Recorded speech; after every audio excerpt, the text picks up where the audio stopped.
Hello everybody, and welcome to today's Goons tournament. It's me, Cooper, and today we're going to be celebrating all of the minions of the villains, everyone.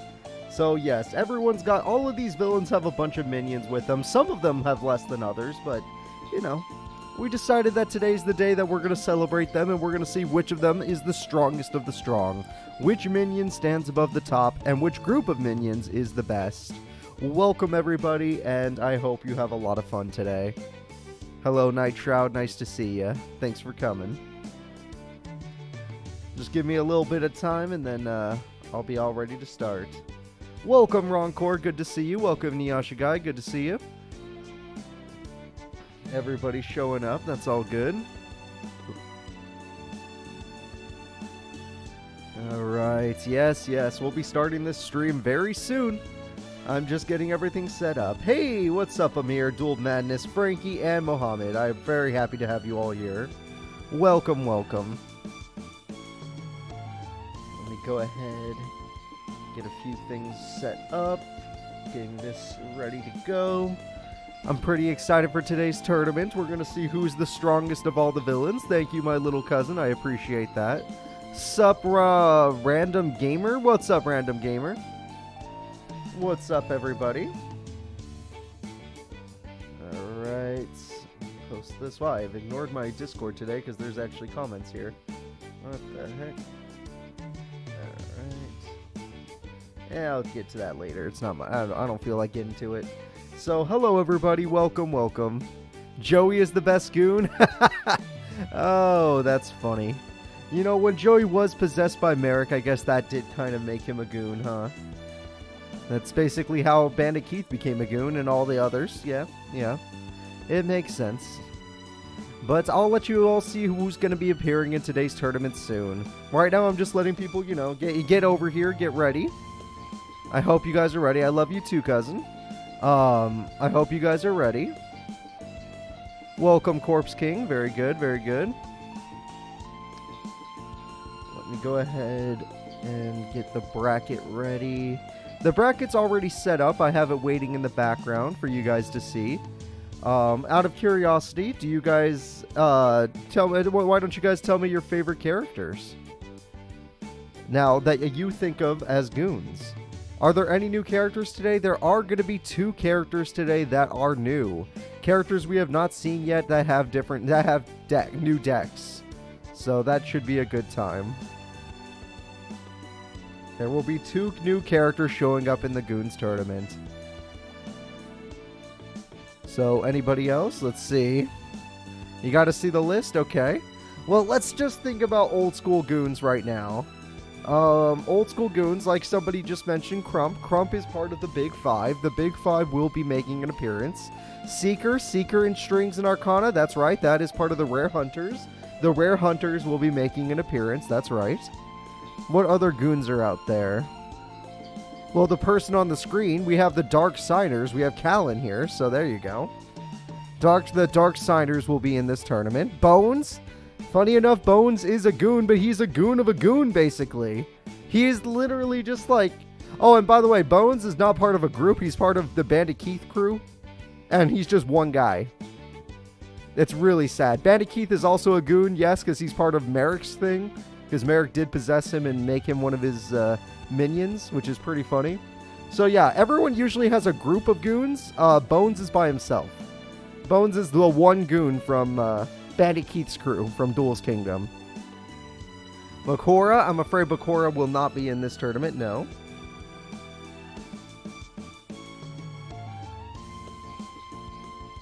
The Orichalcos people, all the Orichalcos people are made up and they don't have any decks, so I'm afraid that only a few of them were able to come today. Characters you already know. Is Chaz a goon? Nope, Chaz is not. 7 stars, I don't know what that is. Dr. Faker? Nope, no Dr. Faker today. Yamayugi's little Yugi's ultimate goon? That's some fun thinking, but no. Mai from the Orichalcos? I was considering that, but because Mai's a champion, I left her out. I was like, you know what? Mai's already had enough time to shine. The Shadow Riders, you better believe it. The Shadow Riders will be making an appearance today. 100% the Shadow Riders. We are going to have them in here. So we'll have this the Shadow Riders. Did I miss much? We haven't even started, Jacob. You're fine. The people you Bell controlled, I kind of left them out. I don't feel like, it would have been sad. In the game, Varlin used Despox. Those don't exist in this game either. So, yeah, it's a lose-lose with him. Shadow Riders is 7 stars. Oh, okay, that makes more sense. Let's see, Jessia, I don't know who that is. Is the Darksiders in the tourney? Yep, you can see one on screen. Chaz and Sartorius' goon in the second season. That's true, but no. No, Sartorius' goons don't get to come. Because Sartorius' goons are just the main characters. Dextra, Alexis. I was thinking Dextra too, actually, but I only took 2 groups from good old Zexel. Primo, Lester, Jacob, they could be considered goons, but they were also villains in their own right, so I left them alone. Plus, I hate mech lords. I don't care what anybody says. I think mech lords are lame. Like, their whole job is, we are the anti-synchro monsters. It's like, come on. What even is a synchro monster? Nobody cares about that. Alright, I'll show you guys the bracket, guys. Alright, here we go. Let's see over here. Welcome, Andrew. Everything everyone has said has defined a goon, but the goons that I allowed in the tournament, we will have Titan fighting Gainsley. Quattro will gotta skip. Loomis and Umbra will fight Weevil Underwood. Weevil Underwood is the Orichalcos, by the way. Raphael will be fighting Darksigner Kalin. Johnson gotta skip. Don Zaloog will be fighting Bandit Keith. Odion will be fighting Durbe. Crump gotta skip. Dox will be fighting Seeker. Arcana will be fighting Darksigner Misty. Nesbit gotta skip. Bones will be fighting Darksigner Gregor. Gilag will be fighting Trace. Shingo gotta skip. Darksigner Dvac will be fighting Strings. Panic will be fighting Cinco. Panic, Pera, and Dox all work for Pegasus as mercenaries. Nightshroud gotta skip. Mizael will be fighting Misumi. Abidos will be fighting Rex Raptor. Pera gotta skip. Yaiba will be fighting Amniel. Lecter will be fighting Alito. Hakuto gotta skip. And Darksigner Carly will finally be fighting Camula. A goon could just be anybody that worked under somebody. Obviously, I did not include everybody that bears that title, but I did find 40 characters that I thought fit it quite well. There we go. Shingo worked for Reiji for a while. At least that's what the internet told me. Good enough for me, honestly. Alright. He's part of the Leo Dual School. The Leo Dual School, there also is Yaiba, Misumi, and Hakuto. Yeah. To go along with Shingo. Let's see. Bones only works for Bandit Keith in Duelist Kingdom. He becomes his own boss, actually, funny enough. Darksigner Gregor. Yeah, the Ghost of Seto Kaiba could have been a goon, that's true. Let's see. Darksigner Gregor. Anyone with Darksigner is pretty obvious. They are part of the Darksigners. They worked for Rex or Roman. You could say both, honestly. Let's see. Nesbit, Crump. Where's the other one? Johnson, Gainsley. All of those guys, they're the big 5. And let's see. Gilag. Yeah, Gilag's one of the Barians. So, Barian Emperor people. I left out some Barians because I felt like they're a little too main character-y and a little too strong. But, not too strong. Just a little too main character-y. We're trying to keep this into, like... I'm trying to make this not so much main characters, I don't want the main characters to always get a chance to shine. Especially since Yamayuki's already won so many tournaments. Shingo... not Shingo, sorry. What's his name? Yusei has won so many tournaments. Jaden actually could use some help, but... No, I'm not gonna put Jaden here. Gilag and Alito and Shingo top 3? You know what? Fair enough. They're pretty strong. The 7 stars. I like Shadow Riders better. Shadow Riders sounds cooler. Nothing wrong with 7 stars. It's just Shadow Riders sounds cooler. Implies shadow games, and I really do like that. Alright. Titan. Yeah, Titan's with the... These guys are with the Shadow Riders. Gainsley, Big 5. Raphael, the Orichalcos. Darksigners. Odion's with the Rare Hunters. Stuff like that. And we are not going to start, Andrew. We always start on time. And our start time is 2 p.m. If you have to miss the tournament, I'll understand, but you'll always be on the channel anyway. Either way, we always start on time. At least when I can control it. I don't like the first Orichalco. Okay, do you see, Rando Gamer? The reason he's not here is because you called the first Orichalcos guy the old guy who uses a warrior deck. Did that sound interesting to you, just saying that out loud? Just typing that out? It's like, okay, what about Raphael? Everyone remembers Raphael. Oh, what about, what's his name? Rex, Weevil, all of them. It's like, yeah, we remember them. What about, I forgot the other two's names. There are two more people. Let's see, I'm gonna go ahead and set up the first duel, which is gonna be Titan. Let's see. And Titan actually does exist in this game. That's crazy. A lot of the characters today I had to make up myself, obviously. But I'm a little surprised that Titan is one of the characters that are actually in the game. It's like, no Tanya, no none of those people, but definitely you get them. This. Alright, let's see. That's correct. Gilag is a part of this tournament. That is right. Alright, let's see. Gainsley. I'm going to give him just any character. It could be Gainsley, honestly. Let me just go ahead and get his deck ready. For those of you that have forgotten, Gainsley is the one that used the water deck and was the #1 of the Big Five. He was the first member. Alright, I'm all set up now. Everybody, are you guys just about ready to go? Because the tournament will be starting in about 3 minutes. In about 3 minutes, we will officially start the tournament. No Rio. No, I left out some of the Barian Emperors. The ones with voice actors.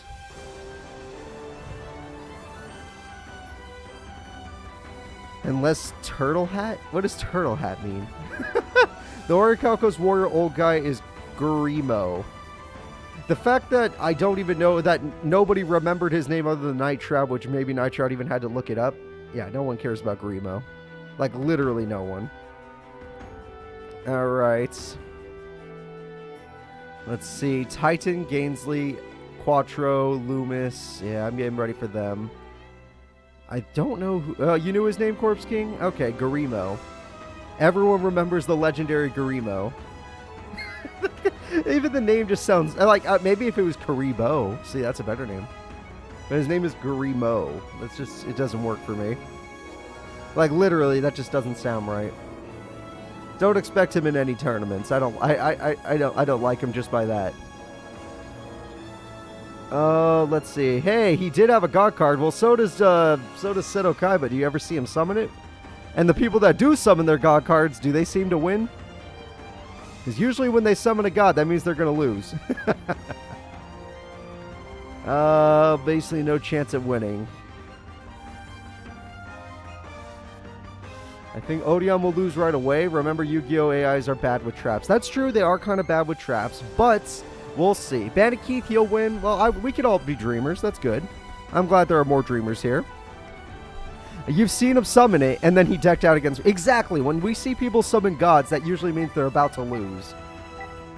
I want Raphael to lose round 1 so badly. You're going to get your wish. Raphael does not know how to use his deck in this game.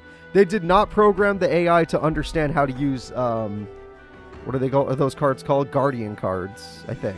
That's what they're called. The ones with the equip spells. Alright. Let me go ahead and get this set up, guys. We are just about ready to start the tournament. The bracket does not need to be looked at. First fight will be Gainsley versus Titan. It will be the Shadow Riders versus the Big Five. So, I would like to hear it in chat. You don't even have to say their names. Do you believe the Shadow Riders will win, or do you believe the Big Five will win? Who do you think is stronger?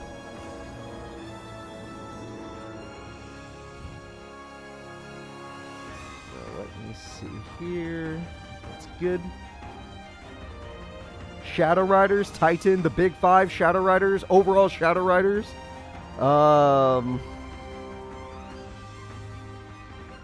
Shadow Riders. Okay, it seems Shadow Riders have more fans than the Big Five, which makes sense. That 100% makes sense. I grew up with both of them, so I understand. It's just about time to start the tournament, everybody. I hope you're all ready.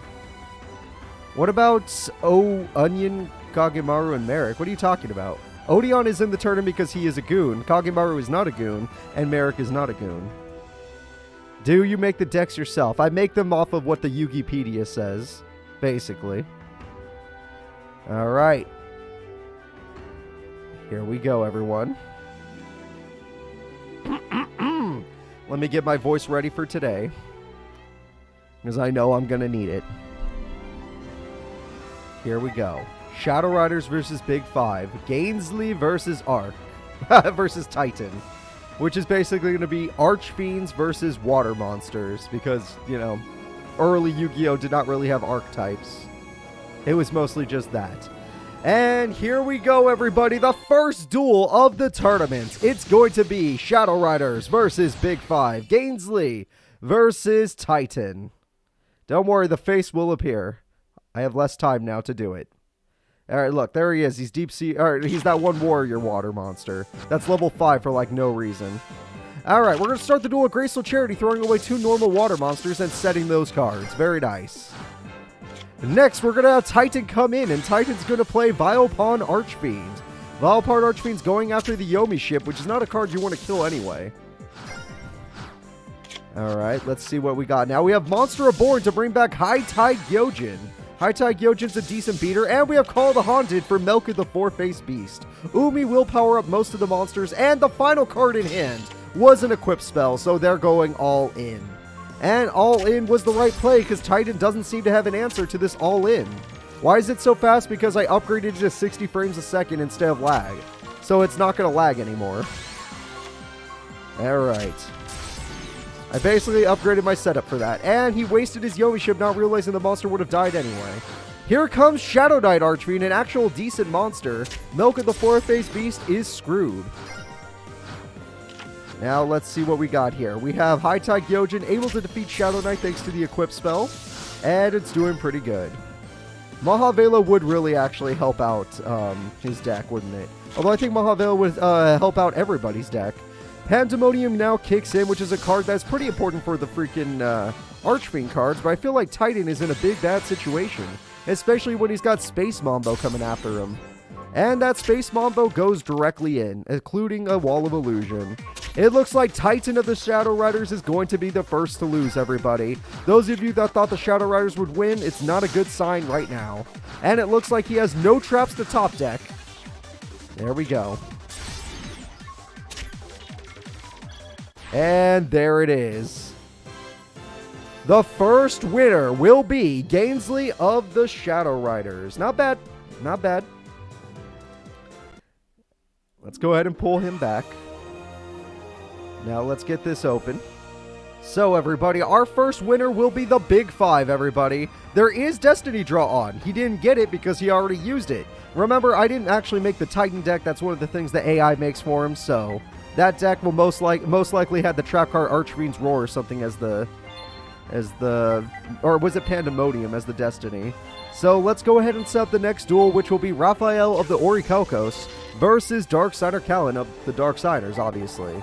So place your bets. Do you think an Orichalcos duelist will be better? Or do you think it will be better if, you know, Darksider Kalin wins? Personally, I don't like the Orichalcos guy because he doesn't know how to play. So we'll see how he does. Raphael will attempt to play well, but like I said, do not put too much faith in him. Darksider Kalin, on the other hand, I'm sure he'll play okay. Not great, but okay. Alright, everyone, let's go ahead and start this duel. Thank you for your patience. It's going to be Raphael versus Darksider Kalin. So, let's see here. Let me find Raphael's face. It's been so long since I've used him. Well, bam, there he is. Let's see if betting on Darksider Kalin would have been a good idea. So, everybody, the Darksiders or the Orichalcos? Let's get started. I see a lot of Kalin fans in chat, so there we go. And it looks like the Orichalcos man starts with Swords of Revealing Light, which will buy him some turns. As if it matters, because Kalin's already building up his monster field. And this guy can't build up his monster field unless he plays an equip spell. Alright, and Guardian Eidos, the one Guardian card he could summon, and it gets an equip spell immediately, and it gets its own equip spell, and it gets another equip spell. Everyone, say hello to the Guardian Eidos. Raphael summons his mama. That is literally like, that's all he could actually do, is summon his mom. Alright, Guardian Eidos is going in with all these equip spells, and it looks like good old Darksider Kalin is in a little bit of trouble. Darksider Kalin definitely needs to get out his field spell. His field spell would help him out a lot. Eatos, is that what it's called? Okay. Eatos it is. Or Eatos, it doesn't matter. Eatos. Now let's see here. The only reason the game actually moves at proper speed now is because it is 60 frames a second, and I have it where it does the dialogue super quickly. This game was not at 60 frames a second before, but I found a way to get it to 60 frames. And we're going to attack the Archfiend Mirror, and we're going to attack Inferti Necromancer. 2 Guardian Eidos and 2... Oh my god, that monster has 4,300 attack! What are we doing here? Eatos. Okay. And we got a Pot of Greed, and Eatos is using its effect to remove from play 3 monsters. The battle goes in, 5,500 damage is dealt, and it looks like Kalin Kessler, Darksider Kalin, is wiped out immediately by our Orichalcos leader of... Oh, wait! The Goon Orichalcos leader survives thanks to Archfiend's Mirror, or Archfiend's, Roar, I don't remember. But he did survive. Kalin still has a chance. A Destiny draw is coming through, let's see what he gets. He sets a card... Really? Your Destiny draw is to set a monster. That is pretty pathetic, especially when your opponent negates effects. And there we go, everybody. Guardian Eidos has destroyed Darksider Kalin. Raphael rocks it for the first time. That actually might be his first victory. I don't know. But it is possible that was his first victory. Alright, let's go ahead and congratulate Raphael. There you go. He finally drew his mom first. The next duel will be the strongest of the goons of the freaking, what's it called? The Rare Hunters, Odion versus Durbe. Let me go ahead and set this up. Odion versus Durbe. I'll tell you, I'll give you guys the face of the other guy real quick.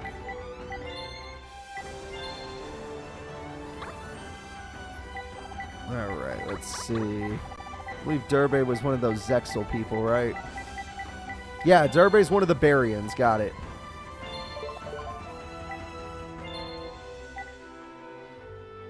Alright, here you go, everybody. It's time for Odion versus one of the Barians from Zexal. Let's go. Honestly, I'm very surprised Raphael won a duel. So, Durbe versus Odion, the strongest rare hunter versus one of the Barians that is here today. Let's see what we got. Now, Odion is basically an all-trap deck, but he requires 1 spell card for his deck to work. And he did not get that spell card, but he got a lot of traps. And one of those traps will be the Tiki Curse, an 1,800 attack point monster. And the other trap will be the Zoma Spirit, with 1,800 attack point monster. And Mirror Force already! Wow! Okay, Durbe starts the duel with a Mirror Force. That's pretty brutal. And now Odion's going to have to block it with a Metal Reflex Slime. I did specify before, strongest goon of the Rare Hunters. Merrick is not a goon. Alright, so let's see, Odion, what can you do? Well, right now it's just a stalemate. They're both waiting for their cards. Odion requires his spell card to summon his monster, or he needs 3 monsters to summon his god card. And it looks like Durbe is not synchro, what is it called? Exceed summoning? What is he? What do you mean? Merrick is the leader of the Rare Hunters. There are leaders and there are goons, just like how there's the Joker and then there's the Joker's minions. You know? Odion would be Harley Quinn. And we've got the Temple of the Kings, but he does not summon his boss, so he's still waiting on Mystical Beast Circuit. Alright, he does have the spell card, but no boss monster just yet. He's all trap cards right now. He needs 3 monsters to XYZ summon? That's not great. And there we go. Triple XYZ. Everyone say hello to Seraph Sentry. And it's going to evolve. Evolution Magic. Everyone say hello to Archfiend Seraph. With 2900 attack, it's just not strong enough. Temple of Kings is not a waste of play. It needs to stay face up in order for him to get his to get his monster out.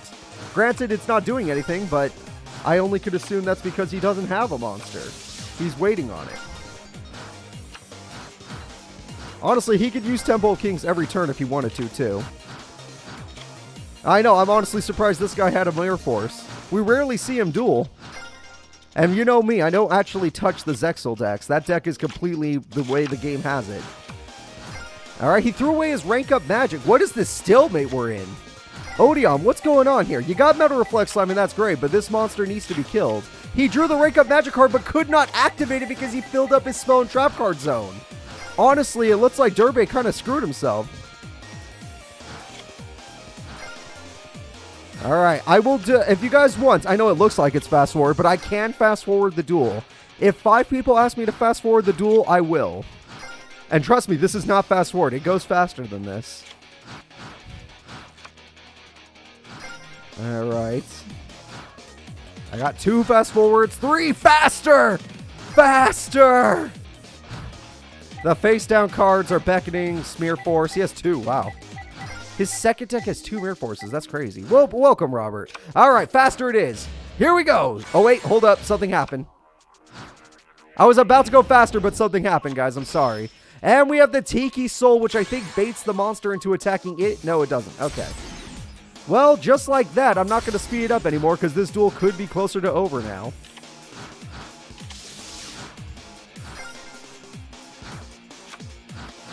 Odion is obviously using a trap monster deck like he uses in the show. Meta Reflex Slime. Is slower an option? There will never be a slower. No. We're never going to slow down again. Okay, now that we're back in the lock, here we go. Faster time. This is speed, everybody. True speed. Sonic speed. And there we go. He finally summons his Mystical Beast Circuit. But will he be able to power it up in time? The answer is probably no, because I already saw the Mirror Force down there. Yep, we all saw it. And now Odion is wide open and ready for death. He's gonna summon the Stronghold, but that's not strong enough to hold him off, so yeah. Turbo dueling and yeah, I know, actual turbo duels. And there goes his monster. Does he have another? He has a third metal. He got all 3 of them already. God damn it. All right, here we go again. Speed. Wait. Oh, here we go, everybody. This will decide the duel. The most powerful Egyptian gods. He uses his first of the monarchs to count as 2 monsters to summon the winged dragon of Ra. And by the cost of 7,900, he now has 7,900 attack. But will that matter? Remember, every time someone summons a god, they end up losing the duel. So, does that mean Odion just lost the duel? Who knows? The Winged Dragon of Ra is taking on these Exceed monsters. Oh, we got a new one. Say hello to Sky. Wait, I know Sky Pegasus. I think I used Sky Pegasus in a Let's Play of mine. It was on that PS3 game. Alright, this guy's just got a full hand of monsters now. And God is gone. And just like that, Odion left himself wide open for all of these monsters to kill him. And we have another triple XYZ. This guy is back. It is the Seraph Sentry. Seraph Sentry will get rid of the Curse of Anubis! That was a big mistake, Durbe! That was a huge mistake! Because it did nothing. It's like, you made a mistake. You're in defense mode now. But Odion could not capitalize on it, even though his monsters had 0 defense for a second. Alright, and Star Seraph is here. 3,200 attack to win the duel. Will Odion react? He will react with Tiki Curse. Welcome, Elizabeth, and I hope you have fun today. Well, Odion is still holding on, but can he hold on for... Oh, he's going to deck out. Odion will be the first to deck out, everybody, if he somehow holds on. But with all of his Metal Reflex Slimes dead, how is he going to do it? And, wait, where'd you get that? I thought I seen 3 already. You know you can't have more than 3 cards, so where do you get it? Do you have a card? Maybe when we fast forward, he had a card that recovered it? I don't know. All I do know is that's gone. Alright. We got reset by Tiki Soul. Oh, okay, thank you so much. I wasn't paying enough attention. And that's game, everybody. Odion of the freaking Rare Hunters is out of here. The winner is Durbe. See, 57 turns doesn't feel that bad anymore, does it, everybody? Hey, you think that's a long duel? Wait till you actually have to watch it like we used to. So, let me go ahead and set up the next duel. The next duel will be another Rare Hunter. It will be Arcana and his Dark Magician deck versus Dark Signer Misty and her Reptilion deck. Alright, Dark Signer, Misty versus Arcana. Arcana. Remember, everybody, anytime somebody summons a god card, it's basically them killing themselves. Like, they know they lost. Alright, Dark Signer Misty. There she is. I was wondering where she was hiding. And we are ready to start. So, everyone in chat, Rare Hunters or Dark Signers? Let's go. Yes, Seeker is in today's tournament. But this is Arcana, which, give me a second to find his face. He's hiding in here. I've made so many faces now that it actually does take me some time to find the faces. Oh my god, I have literally made way too many faces. Oh, there he is. Wabam!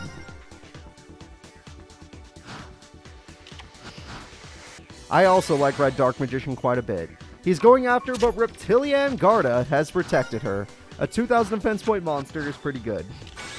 She also has Reptilian Viper, and she pulls off her Synchro Summon. Everyone say hello to Reptilian Hydra. With its 2100 attack, it easily can destroy his monster. A little bit in trouble there.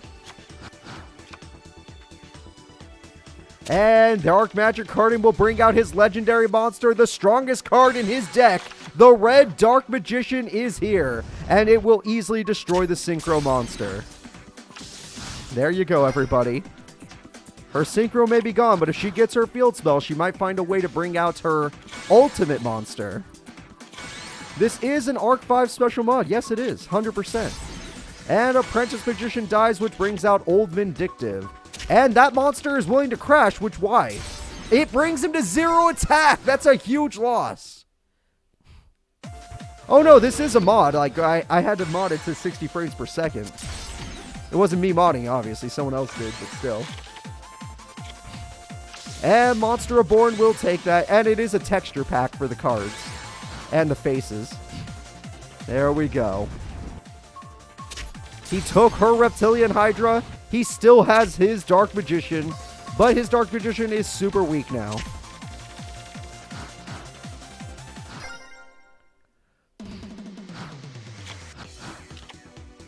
And let's see. Snake Rain. Okay, that's going to throw away her... Okay, if she had her field spell, she threw away her boss. But no Call of the Haunted. Her Earthbound Immortal is now in the graveyard, everybody. And the Malice Doll of Demise has plenty of attack. Destroys the Viper. Reptilian Viper, or Hydra, attacks directly. And finally, here comes the Witch's Apprentice. And then I'm guessing Old Vindictive. Yep. Arcana of the Rare Hunters will represent. After losing Odion, they're going to have to believe in Mr. Red Dark Magician. Not bad. Not bad from Mr. Red Dark Magician. Let's go ahead and see our bracket now. Our next fighters will be Gilag, one of the most consistent AIs I have ever seen. Gilag is one of the strongest characters, versus Trace, a character who has also performed pretty well in previous tournaments. But honestly, this is going to be tough. Gilag uses the hands, whereas Trace uses Chronomalies. It's pretty annoying, but I guess we'll just have to see.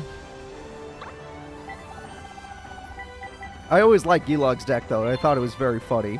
It's just hands, everybody. It's just hands. Alright, here we go, everyone. Let's get started with Gilag versus Trace.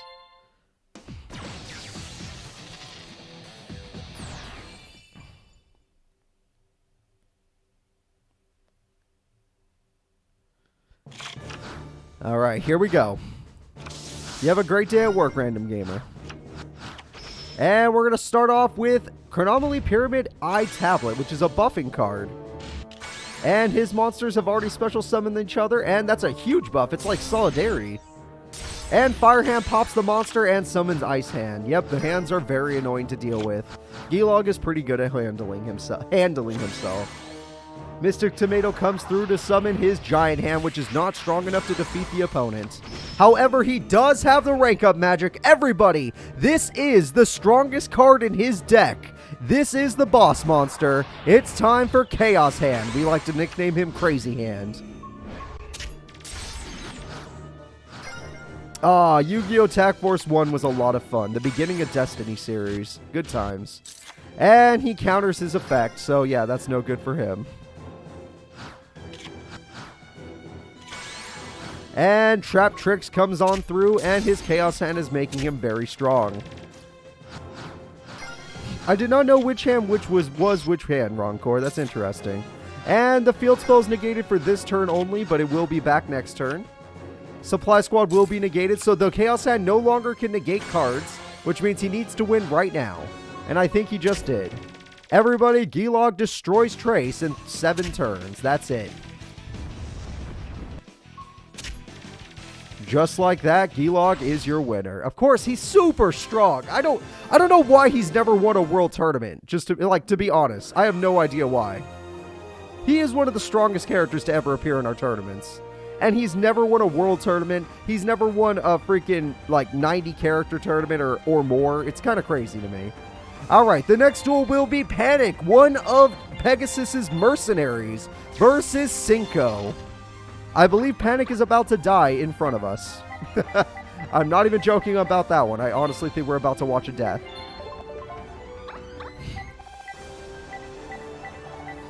Alright.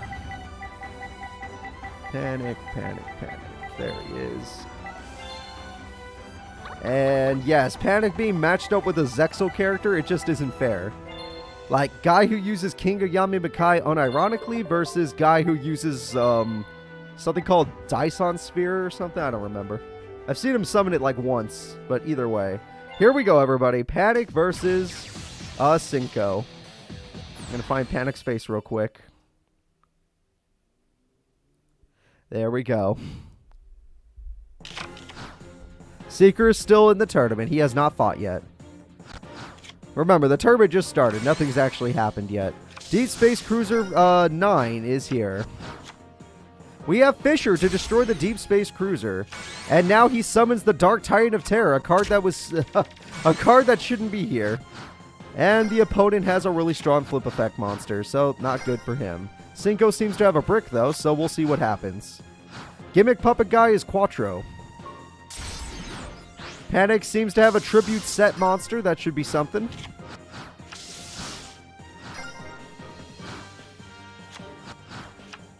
Oh, okay, welcome Logan. I hope you have fun. Who is your favorite goon? My favorite goon, that's tough. King of Yami Makai, he's buffed his ultimate monster. I am not joking. That is Panic's ultimate monster, and that is as strong as it's gonna get. This is it, everybody. He has the cheating deck from the show, and King of Yami Makai is going in. Cinco, you're kind of embarrassing yourself here. Can you please play a little bit better against Panic? He has not done anything to you. Panic, what the? How are you winning? How do you do this? King of Yami Makai is at 2800 attack. His strongest monster is about to win in the duel. How the hell is Cinco doing it?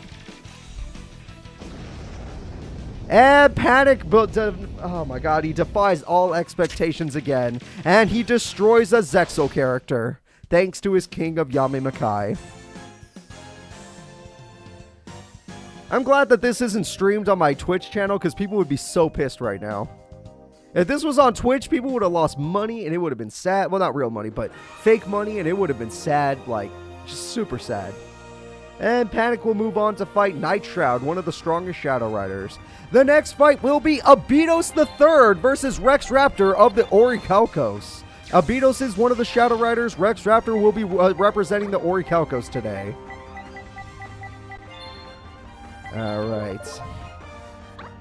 I don't know how Panic wins these things, guys. I honestly don't know. It does not make sense to me. He does have the Seal of Orichalcos. Every character that is part of the Orichalcos crew has 3 copies of the Seal of Orichalcos field spell. Every single one of them. I don't know if the AIs just don't like to use it, but we do not get to see it very often. Alright, Abidos, I'm almost ready. I just need to keep my mouth shut when Panic shows up. Honestly, you're right about that. Because, like, nothing I say makes... Like, he just defies everything I say.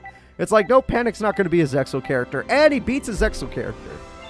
He will not fall in line. Yes, Abidos, in my opinion, is also the weakest of the 7 Shadow Riders and should be dealt with quite quickly. So, here we go. Rex Raptor and Abidos. And yes, I will put on their faces, but give me a second. Rex Raptor's face is ready. Abidos, give me time, is ready. Wabam.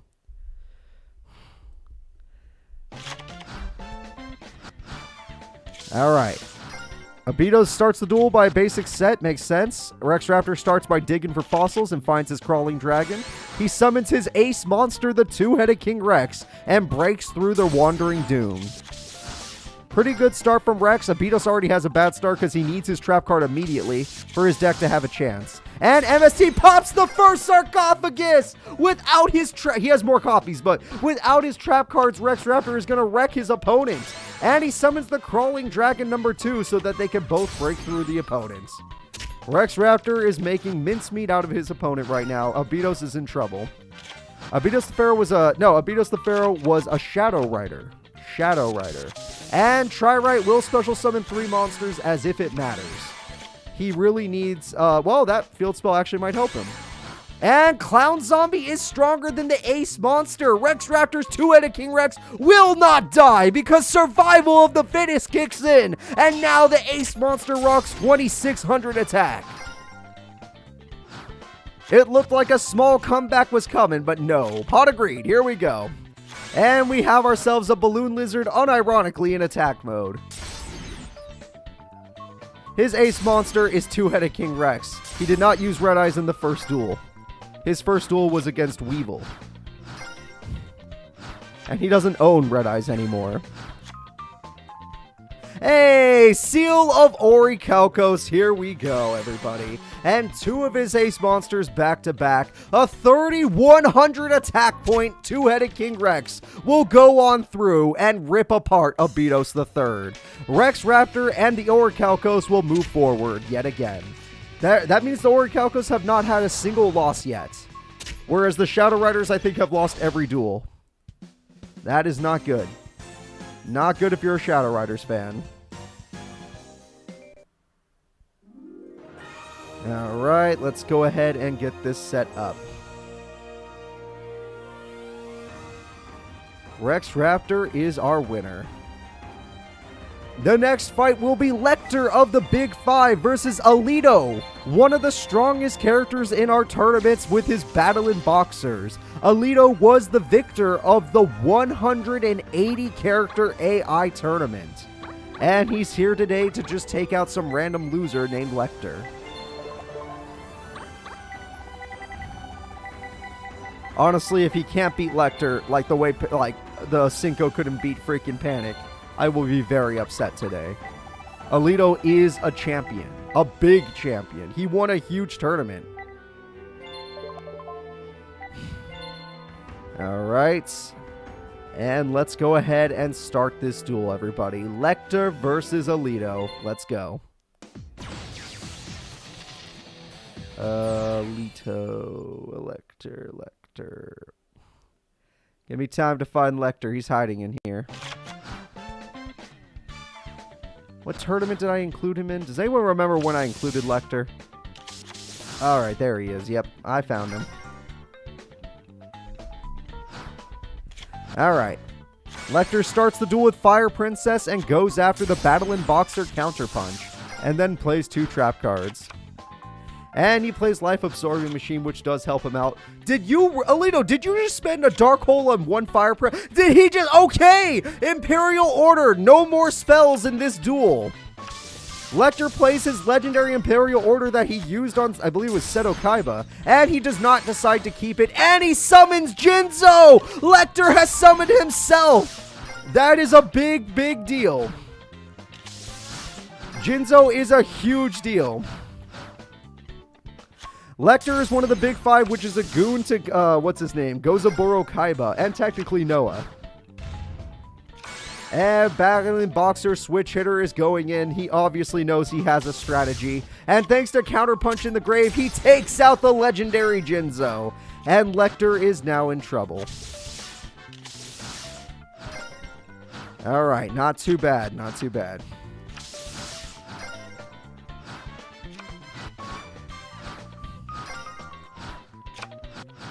Alright, Warrior returning alive will mean that... Oh, Magic Jammer! No Warrior returning alive for you today. And Spirit of the Breeze will keep him alive. We have a new trap set. Okay. I'm kind of confused. No one is summoning 2 monsters. Alito needs 2 monsters just to summon his boss monster. And Alito cannot draw a second monster. And neither can Lecter. Okay, Lecter, summon a goddamn monster. Alito, summon a goddamn monster. Oh, there you go. Okay, a new monster has finally been summoned. Thank God. And there we go. We finally drew another monster. And we did... Oh, it's level 3. You can't use that one. Oh, God, Cyber Jar. Oh, God, Jolt Counter. Oh, God, Trap Jammer. What the hell? What the hell? I think Cyber Jar is going to help out Alito more than anybody. Because now he does have 2 level 4s. Hell, he has 3. Whereas you only have a Cure Mermaid. And oh, Judge Fairy Lily's pretty good, actually. That is pretty good. And Counterpunch works in the grave to make sure you destroy Cure Mermaid. Exceeding. Here we are, everybody. Say hello to Battle Nova Caesar. It's at 2600 and it's ranking up. Everyone say hello to Battle Comet Cestus. Or Battle and Boxer Comet Cestus. Not bad. That's his boss. Injection Fairy Lily's going in. Let's see if he has a trap to save himself. Injection Fairy Lily will pay the cost, but Jolt Counter will stop the effect. Oh, but 7 tools will stop the Jolt Counter, and Injection Fairy Lily kills the strongest card in Alito's deck. Alito lost his strongest card thanks to a 7 tools. And here it comes back. It's back, everybody. And it's going in against the face down. Spirit of the Breeze is dead.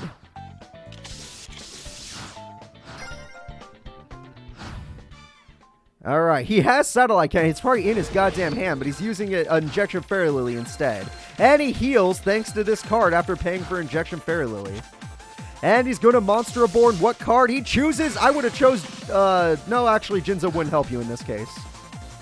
Unless he has another trap card to stop your effect. There's a 3rd Jolt Counter. Nope, XYZ blocked this time. And for once, it's going to work. And just like that, now you honestly, you should have Monster Reborn Jinzo. You should have Monster Reborn Jinzo. That's on you. And there goes the Battle in Boxing Caesar and some of your life points. It looks like Lecter will not be having a miracle run against the 180 character. Oh, well, he does get to heal. The 180 character champion, Alito.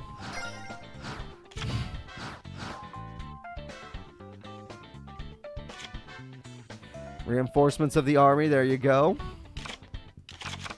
Battling Boxing Switch Hitter, that will get you another Caesar if you wanted it. All you have to do is flip that other card. Oh, you can just do that. Okay. I didn't know you could just summon Caesar. That's fun. Now you got 2 Caesars. He's dual-wielding Caesars, everybody. And they're going in. Goodbye, Cure Mermaid, and goodbye, Spirit of the Breeze, and goodbye to Lecter's life points. These Zexal cards are a little too beyond what Lecter can handle. And that was his final draw, and it was not a monster. So, yeah, Life Absorb Machine is not going to save you. It looks like this is the end of the duel, everybody. Lecter, you gave us a hell of a fight, but I think this is the end.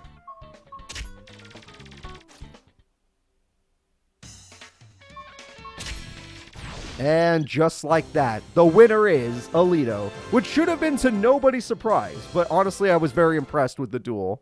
I didn't think it would be close. So, one of the big five has fallen, and the Barians are well, except for Durbe, the Barians are winning. That is going to be the end of round 1 of our tournament, everybody. The next fights will be Quattro versus Gainsley of the Big Five. So let's get this going. Gainsley won his first duel against Titan using his water monsters. Let's see if those water monsters will do it against good old Quattro. Or Quinton. I like calling him Quattro. I'm going with Quattro. Yeah. We get to Gainsley's deck. So it'll take me a little longer with the made-up characters, simply because, you know, I had to make the decks myself, and those decks are hiding within hundreds and hundreds of decks I've had to make. So, we have another Zexal fighting a Duel Monsters character. It's actually the same situation, just different characters. Counterpoint, Panic. Yes, Panic would be a good counterpoint if Gainsley was Panic, but Gainsley is not Panic. There's only one Panic. So, let's see what they got. I'll look for Gainsley's head again. Just give me a second. Wabam. Wabam. Come on. There you go. I was like, pop up already. All right. And we have a Brick Star from Quattro. No monsters at all. We have a Pot of Greed from Gainsley. And he uses it to summon his 7-colored fish. The 7-colored fish does some decent damage, and he has a single trap card. Alright, and Space Mambo is here. It looks like Quattro is 100% bricking. His monsters are way too high level, and he needs to get one of his lower number monsters.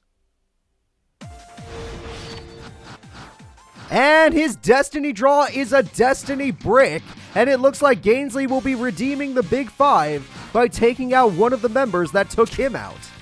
There we go. One of the Zexal reps are going down. And just like that, the bricky deck of Quattro will fall. 7-color beatdown with a little Space Mambo on top. Alright, Gainsley, good on ya. This guy's going to be the next Mako. Nobody is Mako Tsunami. Nobody. Alright, now let's go ahead and move Gainsley forward. The next fight will be Loomis and Umbra of the Rare Hunters versus Weevil Underwood of the Orichalcos.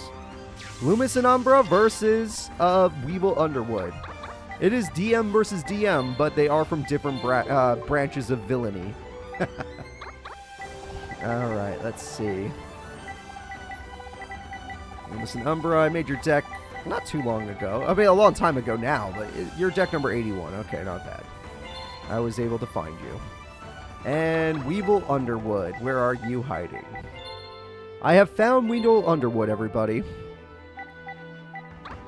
And I have found Weevil's Orichalcos deck. Perfect. Alright, let's go ahead and get this duel started, everybody. It is time for Weevil to take on Loomis and Umbra. The Orichalcos so far have not dropped a single duel. So let's see if Weevil will be the first to drop a duel. Yes, I'm looking for Loomis and Umbra's face. And yes, I'm having trouble finding it. You gotta give me some time. I'll find it. Up there they are. Wabam! And we're gonna start with the Seal of Orichalcos on a Flying Kamakiri. Not bad. And that card has to go back in the deck. That's not a card you want to draw. And Mask... Oh! The Seal of Orichalcos will now cost Weevil 500 life points. Chainsaw Insect is here, and it's going to rip through the Masked Sorcerer. And the Flying Kamakiri is going to rip through Loomis and Umbra's life points. Not bad, Weevil. Not bad. Your start is super powerful.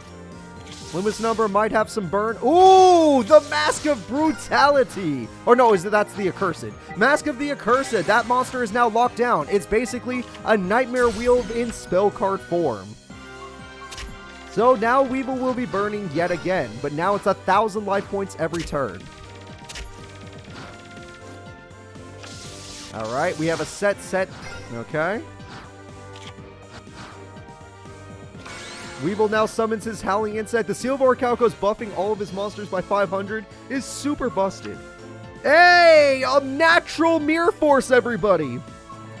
Natural Mirror Force wipes out everything that Weevil once knew, and now he has no options left. This is Loomis and Umbra's best chance, but they're going to be insects, but it's his best chance. And he got it! It's the Mass Beast Desgardius! The boss monster is here! He pulled off a rogue doll with Melkid and summoned the boss. Weevil is in super big trouble. 3,300 attack points standing in front of him. Holy crap. They just needed that one Mirror Force to make this all possible. And Weevil will try to buy some times with freaking Swords of Revealing Light. But what in his deck other than Insect Queen could possibly become stronger than that Mass Beast card? And Maneater Bug doesn't care about your power level. Even if you do get to steal Maneater Bug, Weevil doesn't care about that. The Mask of the Revenants will steal the Maneater Bug, but Weevil doesn't care. But he's running out of life points. Oh, the Parasite, as if it's going to do anything. Weevil has 4 turns left to win the duel before he burns to death. I meant 3 turns, my bad. This duel goes so quickly. And Mask of Restrict means Weevil can no longer Tribute Summon, or Tribute at all. Which means this duel might as well just be over. And Lair Wire could destroy that card, but what's the point? You're about to lose, buddy. The Shining Abyss comes through, and the first person of the Orichalcos to lose will be Weevil. A Rare Hunter win comes through, thanks to Loomis and Umbra. Good duel. Good duel. Weevil had a great, really strong start, but Loomis and Umbra turned it around with one naturally drawn Mirror Force into their strongest card. Alright. Let's go ahead and get into the next duel. Loomis and Umbra, great job.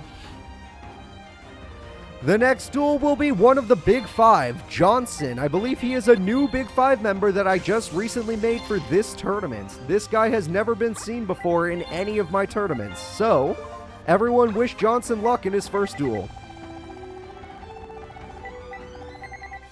And of course, he'll be taking on Raphael, who has finally won a duel in general, so good for him. Yes, Johnson is the Judge Man duelist. He is the one that was the Judge Man dual spirit, basically. And I believe he is one of the weakest decks I've ever made. And I'm not trying to be mean, that's just the truth. I honestly believe that his deck is one of the weakest I've ever made. Welcome, James. Now, let's see. I'm looking for Raffy. There he is. Alright. Now, both of these characters are made up, so you're going to need to give me a second to find both of their faces. But here we go. Johnson's going to be over there. Yep, he's good old Judge Man. And Raphael, where are you hiding? People want to see your face, your beautiful face. Look at you. And there it is. Graceful Charity, there we go. Premature Burial will bring back the Judge Man. Wow, summons himself on the first turn. What a good combo with Graceful Charity. However, Raphael doesn't care. He's got Magic Cylinder to make him pay for it. Alright, Johnson starts by running out of life points very quickly. Johnson's going to go in and go ahead and attack Guardian Seal, but that doesn't do much. That's right, Johnson is not allowed to cheat here. There are no luck-based cards in this duel anyway. Reinforcements of the army lets him search out his armor reel. I believe he uses that for one of his fusion monsters. Arsenal Summoner is going to give him Abidos, as if it matters anymore. Seal of Orichalcos is nice, but Magic Jammer says go to hell. That is probably the best use of armor reel we're going to see today. And he summons the Hysteric Fairy along with his Judge Man. Arsenal gives him the Guardian Dread Scythe, and Hysteric Fairy goes in. So far, it looks like Johnson is in control of the duel despite the life point difference because Raphael can't play his cards. And we have a Tribute Summon for a second Judge Man. That's 4,400 damage. In this game, he can search for Gate Guardian. I don't know if he can search for Gate Guardian anymore, but in this game, he can. But he does not run it, obviously. And we have a Pot of Greed, everybody. And Pot of Greed with Dust Tornado will... Oh, you're not going to get rid of... What the...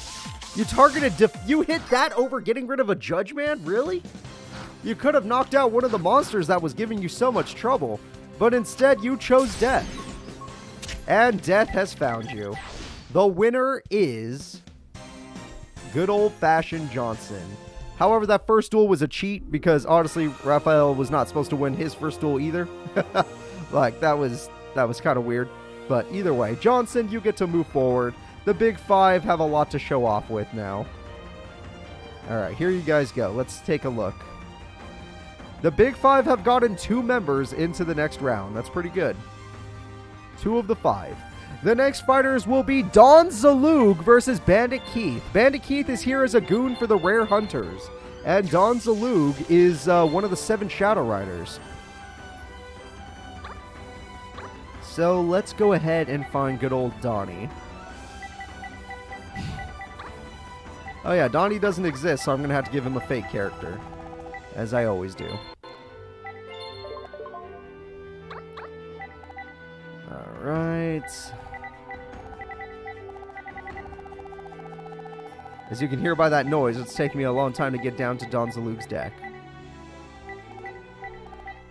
Well, I know he's here. There he is. Deck number 102.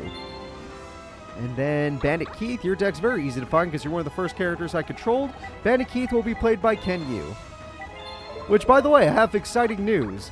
The tournament I will be hosting this Saturday on my Twitch channel, Ken Yu will be a part of it playing himself. Ken Yu will actually be a part of it. Alright.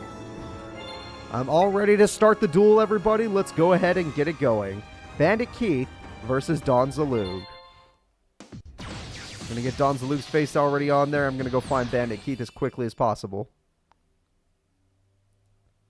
Nope, that's Bones. And there's Bandit. There we go. I don't know, Alexi Bear. We'll see. Alright, we have Overdrive from Bandit Keith to start the duel.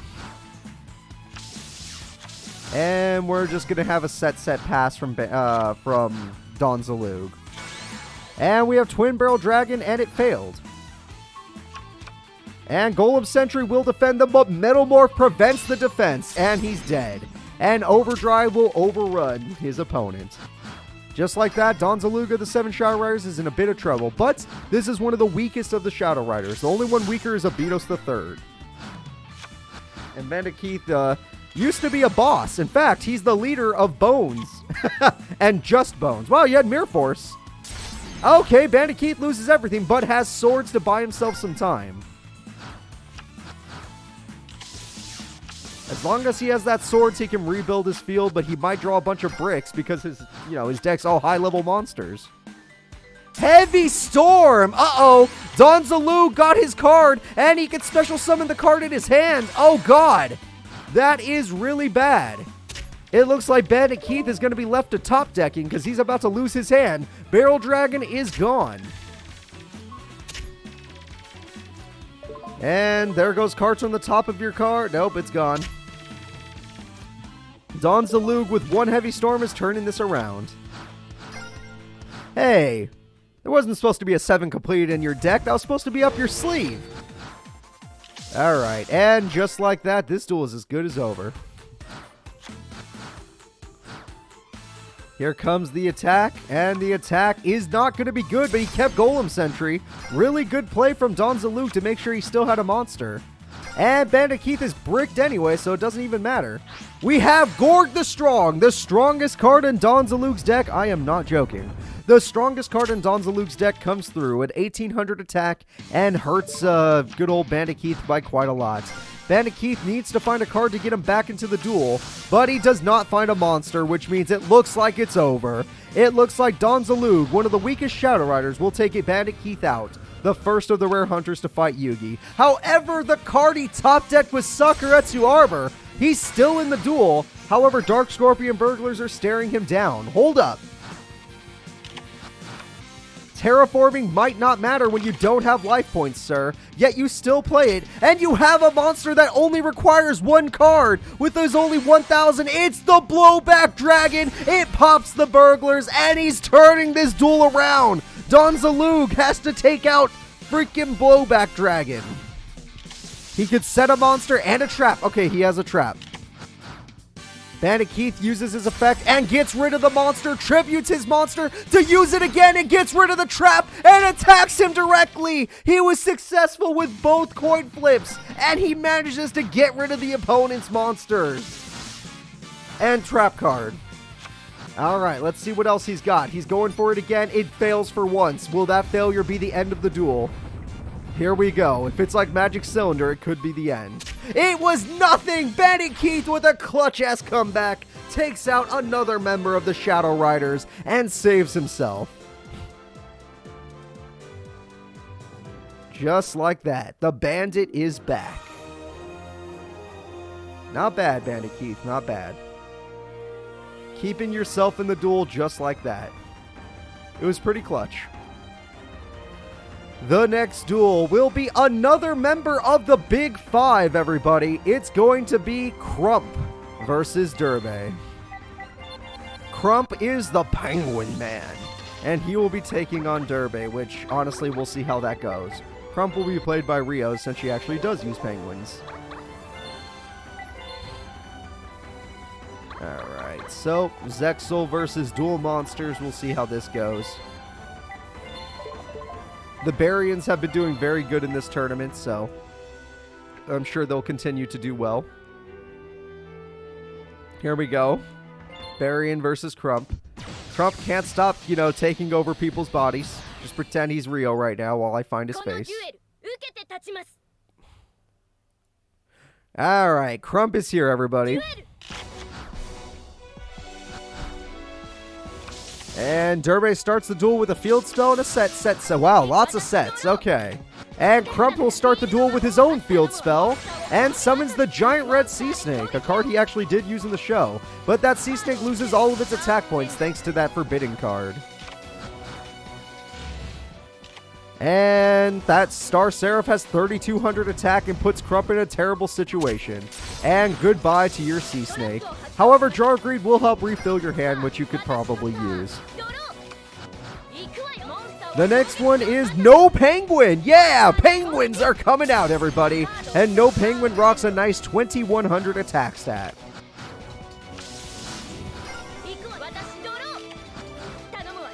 Alright, and he's got Bolt Penguin to go along with it. No Penguin destroys the Sovereign, and Bolt Penguin destroys Durbe's life points. Durbe needs to pull off more than 2 monsters. He needs 3 level 4 monsters, and he needs to find a way to get out all of them. He also pulls off another Bolt Penguin, and oh my god, it's the almighty duo Bolt Penguin beating, everybody. 2 Bolt Penguins at the same time. This should bring Durbe to a Destiny draw. The game made his deck, so we'll see what Destiny draw he gets. He gets himself Star Seraph Scepter, which gives himself Star Seraph Sage, and he goes after a Bolt Penguin and destroys it easily. He still has his No Penguin, which could stop the Bolt. And he summons Giant Red Sea Snake, which could do even more than that. And it looks like this duel is as good as over, and Crump takes out one of the Barians. The Big Five is going strong today. 3 of the Big Five have made it to the next round. Never doubt the Bolt Penguin. Bolt Penguin meta. Oh, that's super funny. Alright, let's go ahead and check out our bracket, everyone. Crump is up there. Wow. Alright, the next duelist going at it will be Dox, one of the mercenaries working for Pegasus, versus Seeker, one of the rare hunters that uses a banned deck. Alright, everybody, here we go. Banned Exodia deck versus Dox and his Dox deck. I believe Dox was the one that uses Labyrinth Wall in this game, so Labyrinth Wall, everybody. Which is not something you want to use. Well, I guess he does have Gate Guardians, so in this game they do have Gate Guardian pieces and Gate Guardians, so there's that. And the pieces are way better than, the Gate Guardian itself. But this is a duel on a time limit because Seeker just needs to get Exodia. And he has 3 copies of all the Exodia cards. And he has 3 Graceful Charities. And he has 3 Pot of Greeds. I don't know why he hasn't won a tournament yet. With a deck like that, I would have won a tournament by now. I don't know how he has not. Oh, no, Dox is the fusion one. Okay, good. Good to know. All right, guys, let's get it going. Labyrinth tank with the Gate Guardian pieces versus Seeker. Oh, yeah, do you guys remember Damon's big misplay last time? He should have been able to summon Exodia, but didn't. Yeah. Big sad. All right, Dox plays with a basic set card. Pot of Greed comes through, and there we go. Oh, give me a second. Seeker's face is not showing. Even though I did click it, it seemed to not go up. That is strange. That is very strange. I'm clicking it. Oh, there we go. Okay. I think I was missing the eyeball. All right, three-headed Guido would have been better in defense mode. I don't know why you're playing aggressively with your deck. You have so many tanky cards, and you played the three-headed Guido aggressively. And there we go. We have Exodia on the 4th turn. 2 heads, 2 arms, and 2 legs. It is the duo-headed Exodia, everybody. That is it. And there we go, everybody. The naturally drawn 2-headed Exodia.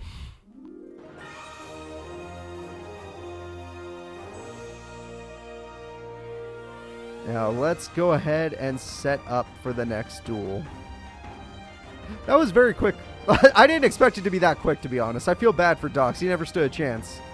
The next duel will be one of the other members of the Big Five. This is the final member because Lecter already lost. The final member of the Big Five, Nesbit.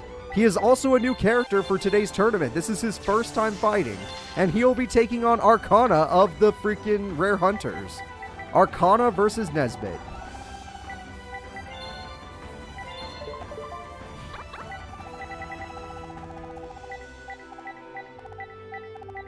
See, when you summon the 2-headed Exodia, you win the match. You don't win the game. You win the match. If this was a match. But it's not a match. Alright. And I need Nesbit, which is a new character, so give me a second. Alright, Nesbit, where are you hiding? Now, for those of you that are curious, Nesbit was the Machine King guy. He's Robotic Knight, but he uses Machine King as his boss monster. So, let's go ahead and find these characters. So, there's Robotic Knight Nesbit right there.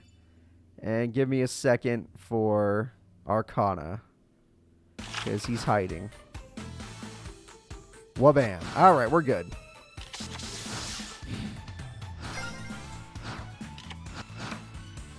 And let's see. And we have Mystic Plasmic Zone, but MST gets rid of it. And there we go. Arcana gets the first hit.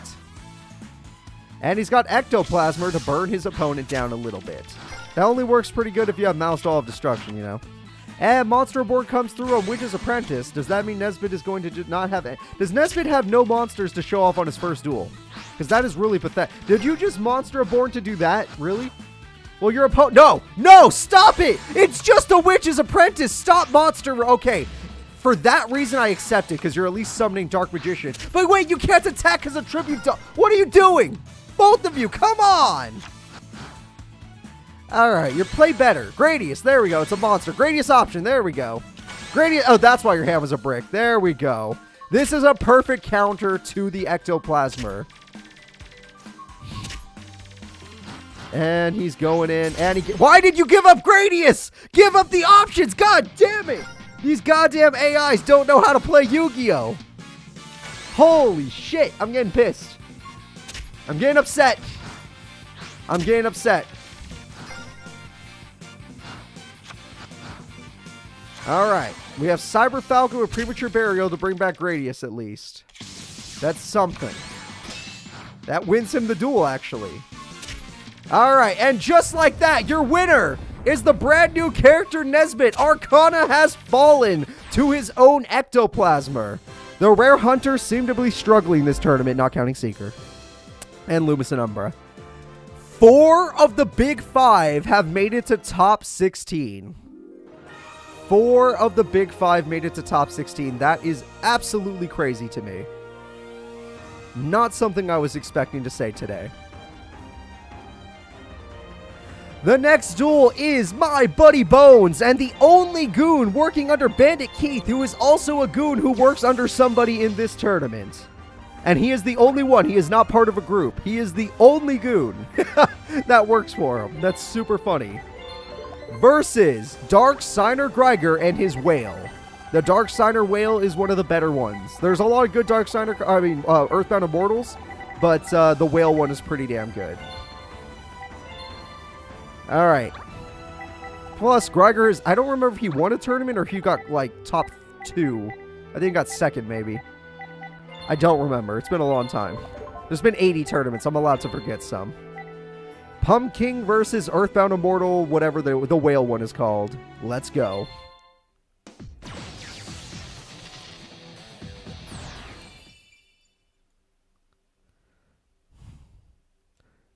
A lot of people like whales in chat, but Bones also has his fans. Alright, Gregor will start off with 2 set cards, and Bones starts off with his Dragon Zombie. That's one of his best zombie cards.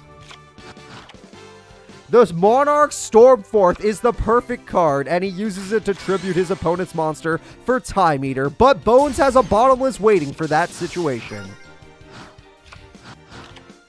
Call of the Haunted, Bones' legendary card will be Royal Decreed. Oh, no traps in this duel, everybody, but spell cards are A-okay. All right, Bones is taking on a man who actually uses a really strong deck, and he's gonna take on Fusilier Dragon. Did you spend a limiter removal just to kill an armored zombie? Oh my god. This man spent a limiter removal just to kill armored zombie. And he summons his Snake Hair, which can defeat the final token. But remember, there will be no traps in this duel, which is really bad for Bones, because he uses 3 Call of the Haunteds, since that is the card he made popular. And we have Dragon Zombie, everybody. Just like that, the Snake Hair goes in. Bones has 2 of his best monsters. I am not joking, those are 2 of his best monsters. He only has 2 cards stronger than the monsters he's showing right now. Hey, it's Clown Zombie, and what the hell is that card? No, seriously, what is that? Book of Life. Why does Book of Life glitched? Alright, Book of Life is a little glitched, but whatever. And there we go. Bones takes out the whale man, and Gregor is done for. Clown Zombie, get in there and knock him out.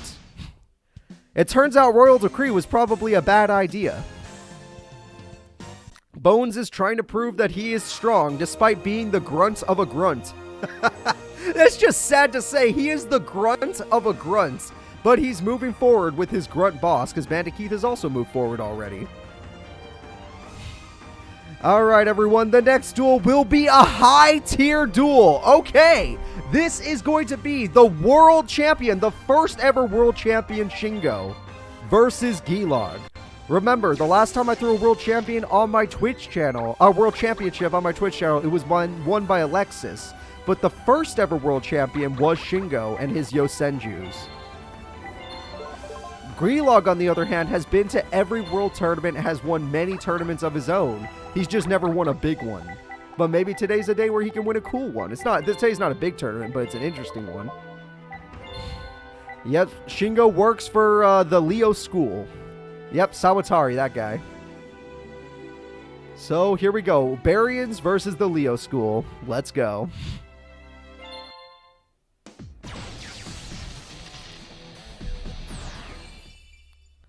This is a high-tier duel, and I expect this to be really hype.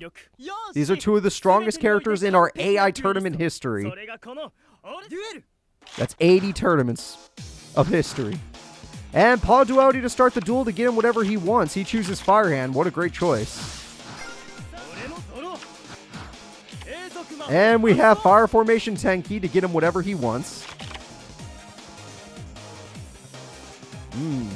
As you can see, the AI is actually using its brain this duel because it realizes it's fighting a hard opponent. I'm not doing this, guys. I'm not even touching the controller. Shingo is actually thinking this long. And he decided to play passively, rather than aggressively. And we have Supply Squad, which is always a nice card. And we have Firestorm Guy, which is always a nice card. And the damage comes through. Nope, you can't beat Yosenju Shinchu. But you can summon Giant Hand. I'm doing good, Jordan. Alright, Shingo, show everyone why you're a world champion and Gilag isn't. Show him that you could defeat the hands. Alright, Shingo is really struggling to understand how to play Yu-Gi-Oh! He plays comma number 1, which will no doubt combo into something. And Gilag says no to your combo. But comma number 2 is here now. And comma number 2's effect activates to summon comma number 3. And comma number 3's effect activates to summon the boss! This is it! This is the strongest card in Shingo's deck, Mayo Senji Daibak, which bounces back 2 cards, but he can't touch Giant Hand. Monster Reborn will activate, bringing back comma number 1. Comma bounces back Giant Hand, leaving his opponent wide open. And just like that, Shingo basically destroyed his opponent, leaving Gilag with only 1,000 life points on turn 4. The record of today is Seeker won his duel on turn 4. Alright, Gilag, you need a hell of a comeback card. You got Supply Squad, okay. Okay. That's not a hell of a comeback card to me. And we have Yosenjo comma number 2, and he's going in for a direct attack, and it's not enough to win! Gilag lives with 50 life points, and Firehand does die, but at the cost of your monster, which means that he will live 1 extra turn.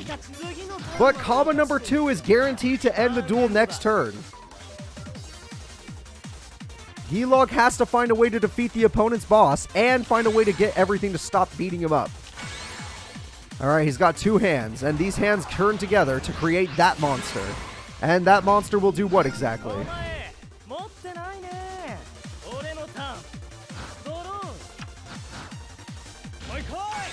Alright, he summons his comma number 2. He goes in for a direct attack. They have the same amount of cards in hand, which means Gilag can't do his effect. And that is it, everybody. The winner is Shingo with a perfect HP or LP victory.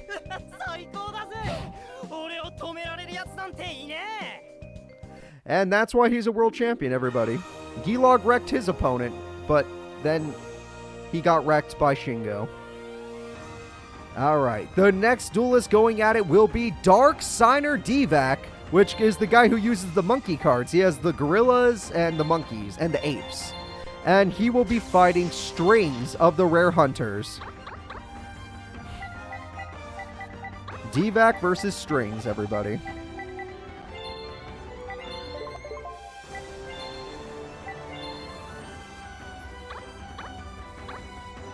Now, let's see here. Strings. Where did I put your deck? Let's find out. Let's find out together. I'll tell you guys his deck number. Strings' deck number is deck number 83. Alright, everybody. Let's go ahead and get this duel started. It's time for Strings versus Divac. Dark Signer versus Rare Hunter. Everyone in chat, let me know. Are you a Dark Signer fan, Rare Hunter fan, Strings fan, or Divac fan? I like the Divac's deck because I do like that he actually summons his Earthbound Immortal more than the other guys. And his Earthbound Immortal is pretty decent when it comes to attack, you know. But other than that, nothing. I'm still looking for Strings' face. Like I said, I have so many faces now, so it makes it really hard. Wabam.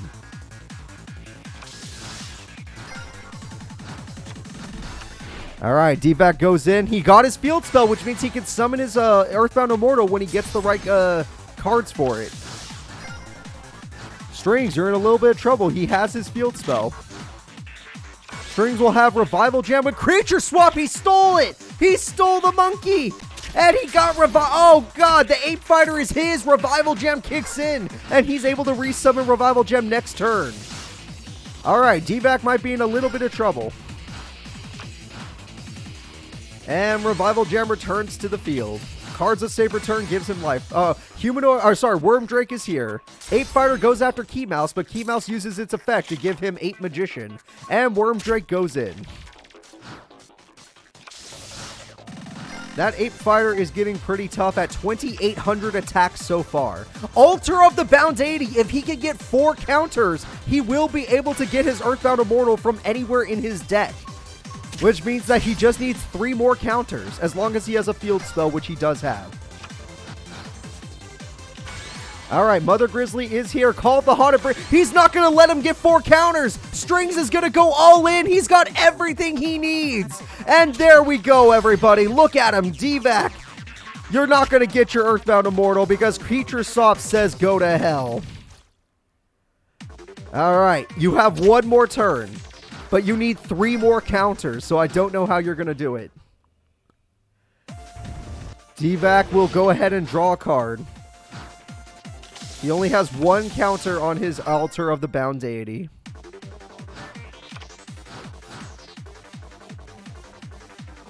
All Strings has to do is go in and destroy. 8 Magician is gone. And D-Vac has Scapegoats! He found a way! He's still here, everybody! He's still standing! D-Vac will not go without a fight. He is still standing. Welcome, Golden Dragon. Happy to have you here. Alright, D-Vac, you're not leaving. And now you have 2 counters. He's getting up. He needs 2 more. And he summons a tuner monster that will get him... Nope, he's just using it for crashing. Okay, why not? Crash while you can, but he's out of stall. This is the end of the duel. Strings of the Rare Hunters will take out D-Vac of the Dark Signers. I feel like the Dark Signers are having the worst tournament showing. Or the Shadow Riders. It's a mix. And just like that, everybody, D-Vac has lost. Strings will be moving forward, representing the Rare Hunter Goons.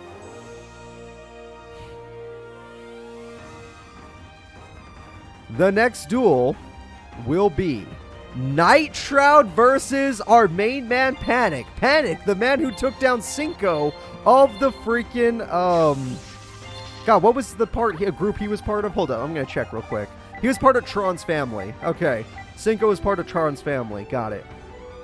And Nightshroud is one of the strongest Shadow Riders, and it might be the Shadow Rider's last hope, to be honest. Honestly, not last hope. There are strong Shadow Riders. But he's one of the strongest for sure. And Panic.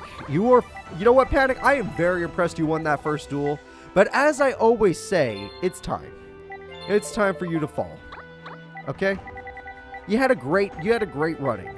Winning 1 duel with your deck is a miracle. So, you don't need to win 2. Let Nightshroud go forward. He's stronger than you. He's stronger than you.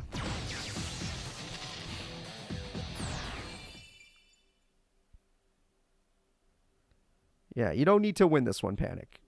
It's okay.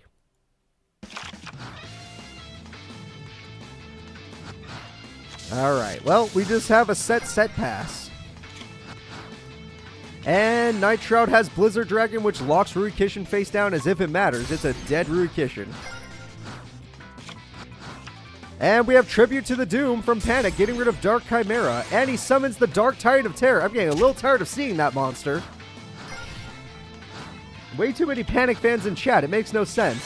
And we have Red Eyes Wyvern, an actual good Red Eyes card, which destroys his monster. MST will destroy the back row. Goodbye to that burn card that could also destroy monsters. And he sets a card, and he has the yellow Luster Shield that he used against Yugi. Love it. We have Mass Dragon coming through, but neither of these dragons can stand up to the Castle of Dark Illusions. You idiot. You need to aim for the Flotation Ring. If you don't aim for that, you'll never kill Panic. Alright, Panic is forced to just stay back, but his monster has a lot of defense. 2 Red Eyes Wyvern do not stand up to this monster. And Panic is left with nothing. He's got nothing in hand to save him. Whereas, it looks like Nightshroud is still waiting on Red Eyes Black Dragon. Once he gets Red Eyes, I'm sure he'll be fine. Graceful Charity could help out Panic. Panic uses Monster Reborn. Hey! More money for pizza! Buy the pizza. I will do that. And Blizzard Dragon comes in to lock down Wyvern. Alexi Bear, thank you so much, and I really do appreciate it. And Dark Illusion is just a good card to notice. Attacking Mass Dragon might actually be helping out your opponent. And double yellow Luster Shield. Okay, now it's actually going to be very hard to take out the castle. The Castle of Dark Illusions has 2,530 defense. Even a Red Eyes Black Dragon can't defeat that. So when Nightshroud does eventually draw Red Eyes, it needs to be something better than Red Eyes. Alright. Pizza time. I know, right? I'm excited now. Tomorrow is my friend's birthday. Maybe I can get him a pizza. And Castle of Dark Illusions is gone, which means this is, I don't know, Nightshroud's best chance. And Nightshroud summons the Red Eyes Black Dragon, but he is unwilling to attack. The Metal Guardian is baited into attack mode. How are you baited? You just played your bet. Oh, God, you were an idiot. You were, okay, he's not an idiot. He was going to go for Fisher. Okay, I get it. But you already played your best card. Why didn't you save Fisher for later after realizing it was a Masked Dragon? And just like that, he has screwed himself. I understand the idea. If it wasn't Masked Dragon, it actually was a good play. But it was Masked Dragon, and this is why you're here. Metal Morph! It doesn't matter what your defense stat is. You are screwed. Baron of the Feed Sword is gone. And Red Eyes Wyvern will follow. A Red Eyes with Metal Morph. No, he does not have Red Eyes Black Metal Dragon. That would be awesome, though. There we go. He does have Red Eyes Darkness Metal Dragon, but he almost never summons it. Also, he never summons Red Eyes Darkness Dragon either. I don't know why it's so hard for the AI to get those cards. Just draw them. Do it for the fans. And Panic is about to face his end. He plays Yami, but that's all he had left. The winner will obviously be our boy Nightshroud. At 2700 attack, Panic is out of here. Finally, a Shadow Rider has won a duel today. Panic, it was amazing that you took out a Zexal rep, but you're done.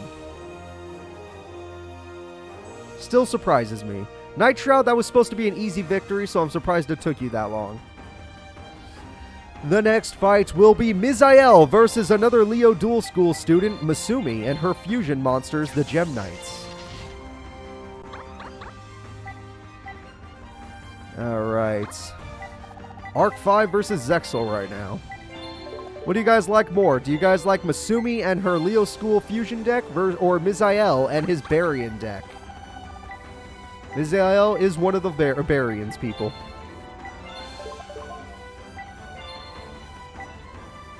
Alright, let's go ahead and start the duel. Thank you for your patience. It's time for Misumi versus Misael, Arc 5 versus Zexal.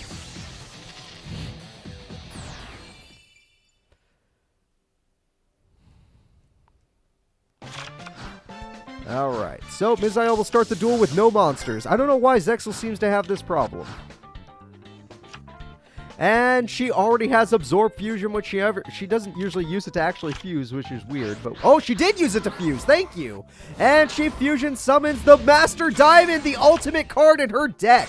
The strongest card is here at 2900 attack. And she's got Gem Knight Garnet to do an extra 19. Just like that, Misael almost lost the duel in one turn. Your Destiny draw better not be a Destiny brick. It's a set. Oh, God. If I had to be the member of a Goon Squad, I want to work with Bones. I'll work for Bandit Keith just because I don't want Bones to be alone anymore. And just like that, that Destiny draw was a Destiny brick. Call of the Haunted doesn't work unless you throw cards away, you loser. Misumi ties Seeker for the Okay. Today's tournament record is turn 4. Misumi and Seeker have that record. He did not summon one of his high-level dragons. Not a single one. And that is the deck the game gave him. I don't know what to tell you. Alright, guys. The next duel is coming up. It's time for Pera of the Mercenaries working for Pegasus, which was Panic, Pera, and Dox. Pera is the final mercenary working for Pegasus, by the way. If Pera loses, all of Pegasus's mercenaries are gone. And he'll be taking on Rex Raptor, who is representing the Orichalcos. Which, honestly, is Weevil still here? Did Weevil win his duel? I don't think so. I think Rex might be the last Orichalcos member. I think somebody's members are getting knocked out today. Either Pera or Rex. Let's get it going. Thank you for your patience, everybody. Pera of the Paradox Brothers versus Rex. If Pera gets out one piece of the Gate Guardian, I feel like he'll have a good chance of winning. Rex Raptor, there you go. You got your face. What do you guys think in chat? Are you Pera fans or are you Rex Raptor fans? What do you like more? I already did that, Hector. It was called Subscriber Duels, and I will not do those anymore. Well, I will, probably, but not with that game. I'm not a big fan of Master Duels. And I'm sorry if you were not part of my subscribers when we were doing Subscriber Duels. But I would not do a tournament with subscribers. No, that sounds like a headache and a half. Let bigger YouTubers deal with that headache, not me. I'm small. I shouldn't have to hide behind those. And just like that, we have Giant Rat. Soul Exchange. Uh-oh. I think Rex Raptor's in a lot of trouble. First of the Monarchs. Wait, why play that if you're going to Soul Exchange? And we have Sangha, the strongest piece of the Gate Guardian, everybody. The strongest. Oh, and it's gone. Rex Raptor draws a Dark Hole to stop Sangha. Really big right there. Really freaking big. And Jirai Gumo just barely overpowers the Crawling Dragon, and you pay for it. Rex Raptor is trying to be the last member to represent Orichalcos. He does not want to lose, but he can't stand up to the Jirai Gumo of Pera. Pera is trying to hold on to Pegasus's mercenaries, but they're not doing much better. And Rex is starting to lose in life points. Rex can play defensively, but he cannot win. And it looks like the damage will start coming through now. And Pera's been getting very lucky with his coin flips. Good for him. Alright, it looks like next turn we'll have a victory for the other guy. Hyper Hammerhead comes in. Uh-oh. Hyper Hammerhead might buy Rex one more turn. And this will cost him no life points. But Rex will survive thanks to the Hyper Hammerhead. And the fact that his opponent didn't want to... Yeah, because his opponent didn't want to summon. Because he wants to choose Arsenal Summoner. He's saving Jirai Gumo. Just in case his opponent gets a... I don't know. Another Dark Hole. There's like no reason to. And Rex Raptor is officially bricked, everybody. Here we go. The direct attack that will end the duel. But Mirror Force says go to hell. And he still has to flip the coin, but nothing bad happened. This entire duel is up to a top deck. Will Rex top deck any monster with attack points, or will this be it? Rex did not top deck a monster. Pera can win. He just needs to top deck. He gets... That's not strong enough. It's not strong enough. Rex is still in the duel. Will Rex get a monster, or will this be the end? Rex gets his Gillosaurus, but by special summoning it like an idiot, he allows his opponent to normal summon that. Why would you special summon when you didn't have to? There was no reason to special summon that monster. You're costing yourself. What is this? Sangha of the Thunder is attacking a monster that's stronger than it, which means he doesn't get his effect because he was the one to attack. What the hell is going on? Rex had a play in mind that I didn't understand. It turns out he was smarter than me. But as long as Kaizijin has his effect, Rex cannot attack him. Rex literally can't attack Kaizijin. He's locked. Soul Exchange for game. This looks like the end. He tribute summons the monster for Shadow Goal. He can't attack this turn, but what can Rex possibly do? Rex ends his turn, and Pera's going in for victory. Two-headed King Rex is gone, and the Shadow Goal ends the duel. Pera of the Pegasus Mercenaries will survive. Holy crap. That was a duel. That was a freaking duel right there. Rex Raptor tried to represent the Orichalcos, but he just wasn't strong enough. He top-decked his monster way too late. If he had top-decked it one turn earlier, he would have won, but he didn't. Pera, great job. The next duel will be Yaiba of the Arc 5 Leo Duel School taking on Amniel of the 7 Shadow Riders. The Shadow Riders are really struggling in this tournament, so Amniel really needs to step up. Alright. Where is he? Yaiba, Yaiba, Yaiba.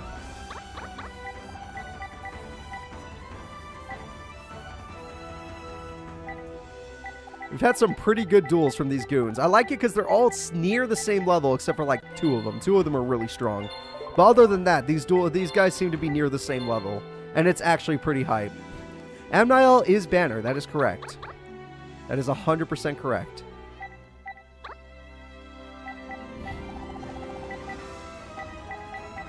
Where is he? I'm having trouble finding... Oh, there he is. He's one of the last characters. I should have remembered that. Alright, everyone, let's go ahead and get our duel going. Amniel versus Yaiba. Should be a good time. Yes, there's still Camula. Camula has yet to duel. Dimensional Fissure will start the duel. That is very, very good for our professor. And the Sabers will have the Saber Vault, making them stronger. XX Saber Garsum has 2,000 attack, but cannot defeat the 2,000 defense of Banisher of Light. And Banner is forced to keep setting monsters. He understands that he's in trouble. And X Sabers are... Oh my god. What is this field? Oh god, we have XX Saber say hello to Hyunlei, I think? I don't know. And goodbye to Dimensional Fissure, which puts Banner in a horrible situation. Also say hello to XX Saber Fall Troll. And it looks like Banner's completely screwed. He needs Macrocosmos, and he needs it now.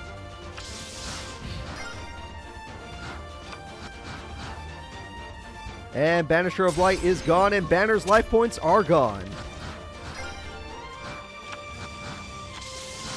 Well, looks like a trap. Maybe that could be the Macrocosmos, but it might be a little late to the party. If he doesn't use it, it's death. And it's death, everybody. No Macrocosmos, no game. The winner is Yaiba. The Shadow Riders have been getting it bad today. They've been getting it bad, but don't worry, there's still more. Yaiba of the Leo Duel School will be moving forward. The next duelist is also of the Leo Duel School. Everybody say hello to Hakuto. And Hakuto will be taking on Alito, the winner of the 180 character tournament. So, battling boxers versus... I remember Hakuto's deck. Give me a second. One of you guys, do you remember their name of the deck? The cards that he uses? I swear I remember them. I've seen them before. Ptolemies or... No, that wasn't it. It was... What was it? Someone will remember when they see him, probably. Stellar Knights. There we go. Constellars. Okay, those things. Yeah. Something like that. Let's go ahead and play. Alito versus Hakuto. Leo Duel School versus the Barians. Awesome, Ghost Wolf. Thanks for thanks for watching from work. I hope you don't get in trouble. And we have Constellar Meteor, which does what exactly? Oh, it makes that card go back to the deck. That really sucks for Alito. That's a huge counter for Alito. And he summons Constellar Pollux. And Constellar Pollux summons Constellar Sombre. And that lets him summon his Exceed monster, Constellar Principe. I don't know. And we have Counterpunch Veil to heal all the life points back. And he Exceeds summons into Ptolemy M7. Okay. And we have Battling Boxer, Exceed versus Exceed. Caesar versus Ptolemy M7. And he's ranking up to the boss monster. He's able to beat Ptolemy by 100 points. Just barely overpowering his opponent. Not bad. This is why you're a champion. I know Kudo has never won a tournament. I don't even think he's been top 4 before. Which is kind of weird because his deck seems pretty good.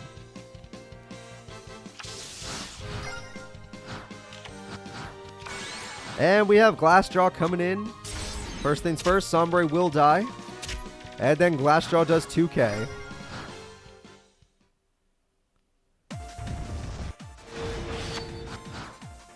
His Destiny draw better be a good one or Hakuto's going to get knocked out. Well, he's got Sombre again, but what is that even going to do? It lets you get Sombre to the hand, but what is that even going to do?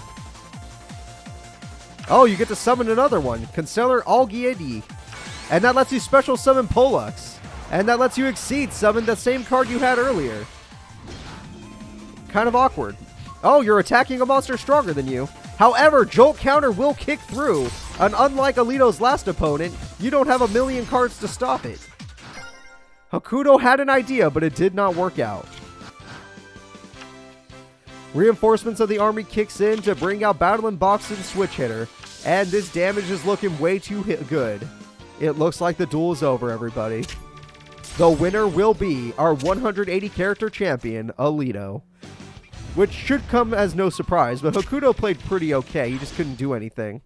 Like, every time he had a good play, he just got countered. Alright, Alito. I'm impressed. I'm quite impressed, actually. The next duel will be the final opponents we have not seen. Dark Signer Carly, everybody, versus Kamula. Kamula uses her vampire deck. Dark Signer Carly uses her Fortune Fair. Ladies. Fortune ladies. Yeah. Ladies. Alright. So, what do you like more? Do you like vampire ladies, or do you like or do you like Dark Signer Carly more? A dead news reporter. Or whatever she was before she died. I don't care if she came back to life. She still died. Alright, here we go, everybody.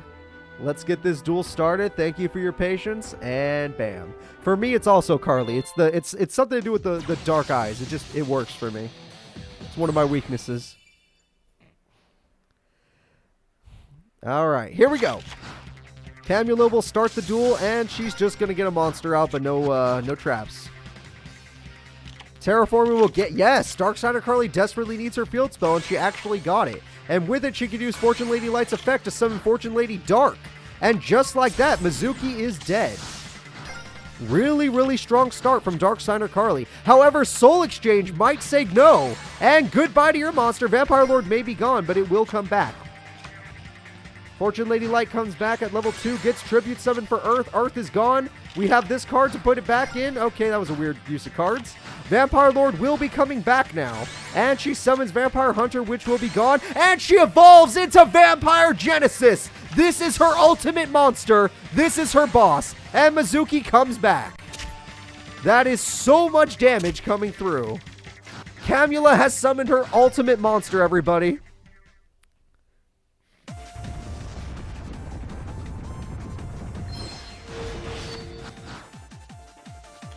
And we have a set pass, but it looks like Vampire Genesis with Mizuki is too much.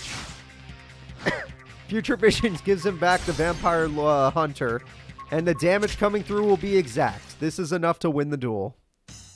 Dark Signer Carly has to activate a card. She will not. And the Dark Signers clearly got wrecked this tournament. I don't think any Dark Signer survived. Not a single one. Alright, moving into top 16, we're going to take a look at the survivors of the tournament. So far, we have Kamula of the Shadow Riders, Alito of the Barians, Yaiba of the Leo School, Pera of the Pegasus Mercenaries, Misumi of the Leo School, Nightshroud of the Shadow Riders, Strings of the Leo School, Strings of the Rare Hunter, Shingo of the Leo School, Bones of the Bandit Keith Grunts, Nesbit of the Big Five, Seeker of the Rare Hunters, Crump of the Big Five, Bandit Keith of the Rare Hunters, Johnson of the Big Five, Loomis and Umbra of the Rare Hunters, and Gainsley of the Big Five. Wow, lots of Rare Hunters, lots of Big Five, but not too many of other things. Alright guys, let's go ahead and set up our first duel of top 16. It will be Gainsley of the Big Five versus Loomis and Umbra of the Rare Hunters. Those are the two groups that had the most survivors. Well, them and the Leo Duel School, I think they all tied for the most survivors. Alright, the Barians did pretty okay too, actually. Not the best, but pretty okay. Alright, let's see.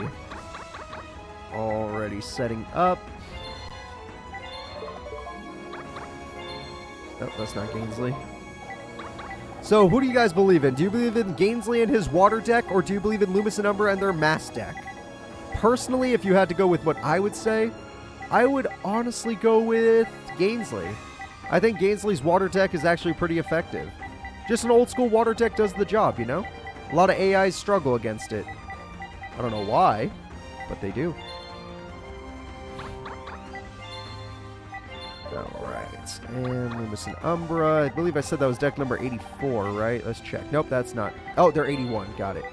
Alright, guys, let's go ahead and start this duel. Thank you for your patience, and let's go. Gainsley, there you go. You got your face already floating there, but let me find Loomis and Umbra now. Beautiful. Alright, Loomis and Umbra start the duel with a set, but no back row. Gainsley starts the duel with Umi, which is very good for his deck, and Space Mambo comes through.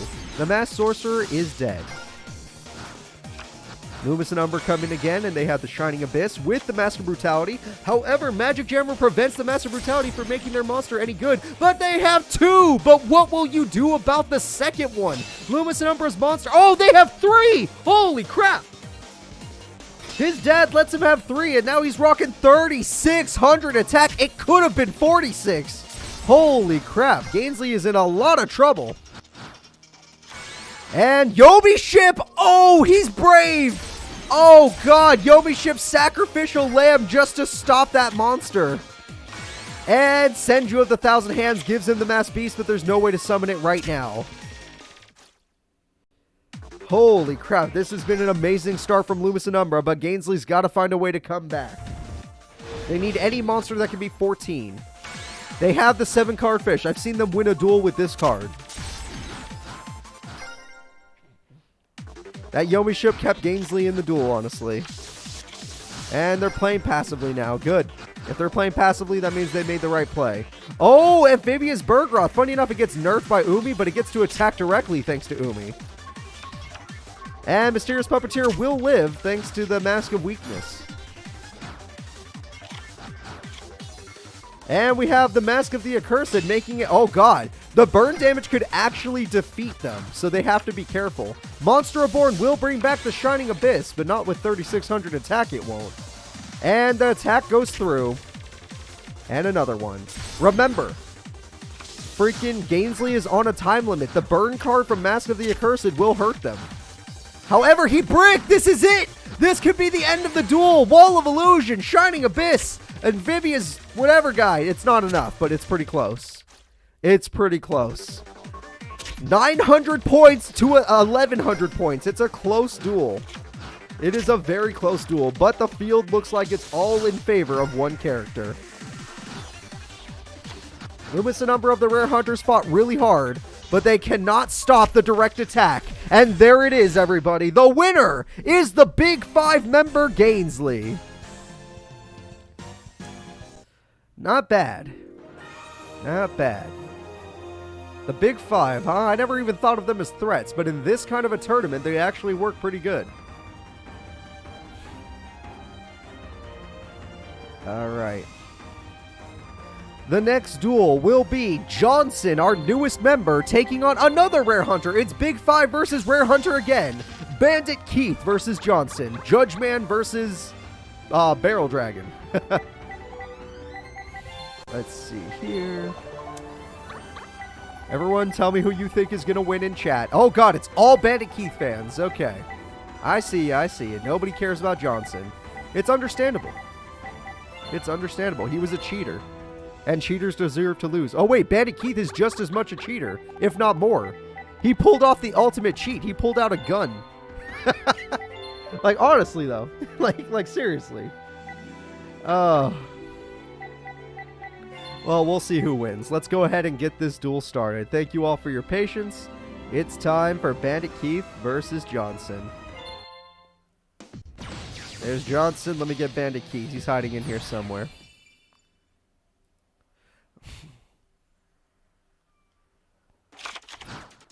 He didn't pull out a gun during a duel. He pulled out a gun during a tournament and said, give me the money.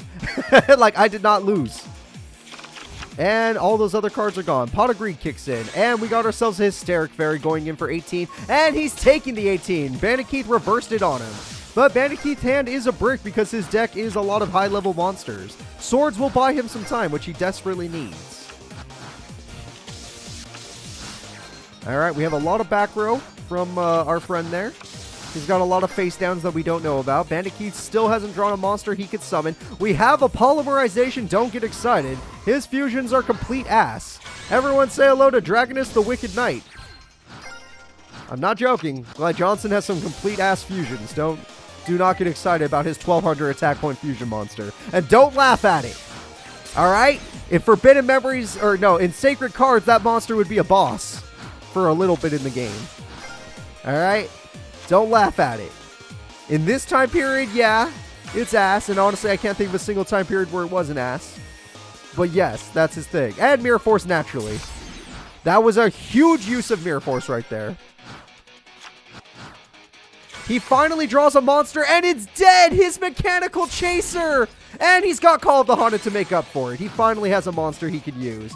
Mechanical Chaser goes in for 1850.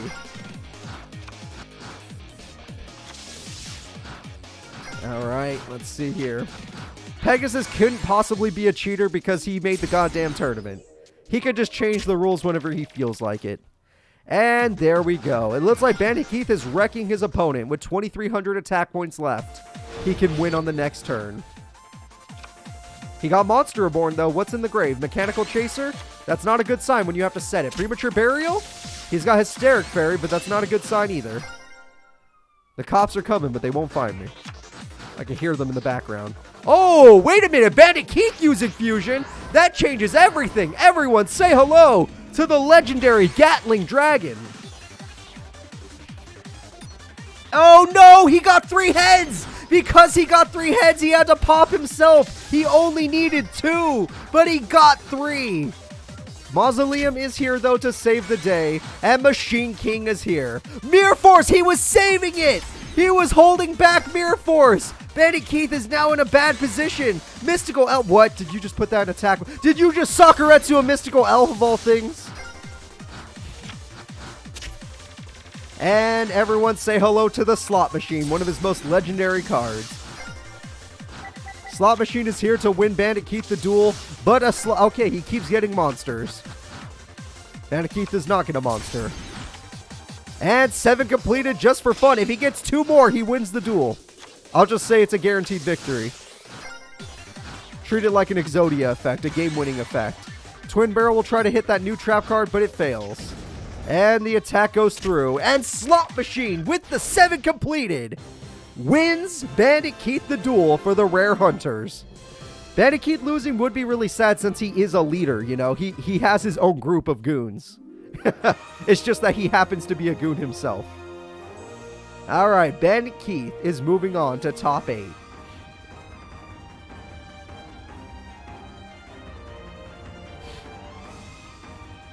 The next duel will be Crump of the Big 5. There's only 3 members of the Big 5 still alive now. 2 of them have been knocked out now, thanks to Bandit Keith. Versus Seeker of the Rare Hunter. Why is it always Big 5 Rare Hunter, Big 5 Rare Hunter? Like, that's all that's left on this side. None of the other members even won. No Dark Signers won. No, what's it called? No Shadow Riders won on this side. No Barians won on this side. No nothing. No Orichalcos won on this side. Like, what the hell? But Crump is a fun person because his Penguin deck can be extremely annoying. I mean, we saw him win his last duel with Bolt Penguin, for crying out loud. But Seeker has the fastest duel of this tournament. He won in 4 turns. And how did he do it? He just drew Exodia. Naturally. He didn't cheat at all. He would never cheat. Alright. Let's get this duel started. Thank you all for your patience. It's time for Crump versus Seeker. Alright, I'm looking for the characters right now. These characters are going to be harder to find. I hope I can find it before the duel ends. Because if Seeker gets his Exodia again, I'm going to laugh.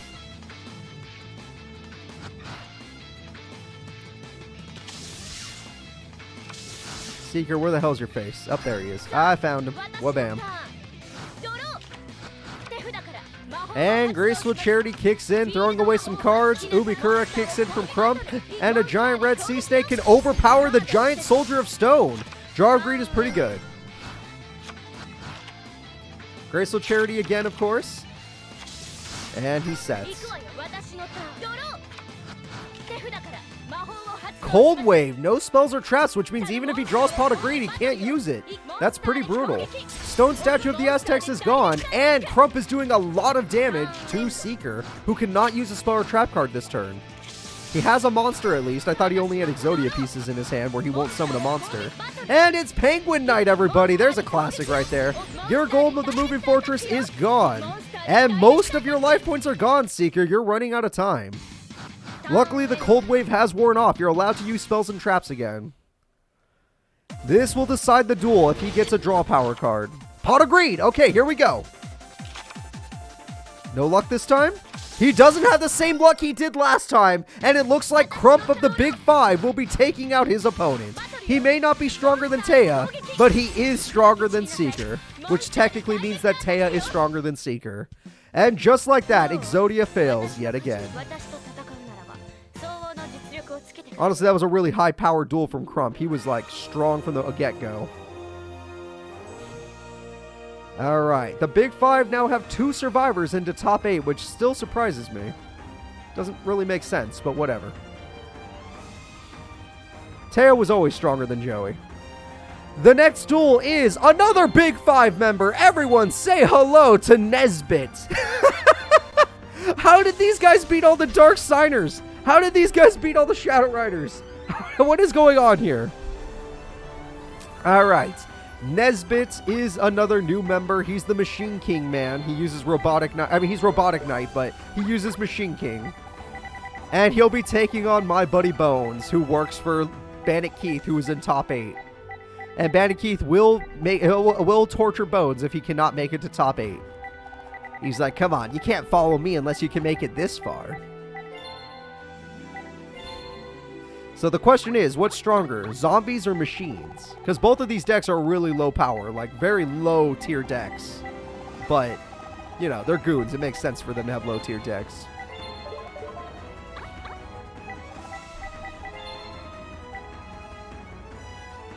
No, Camula is still here too. Camula and Nightshroud are 2 of the last Shadow Riders still in.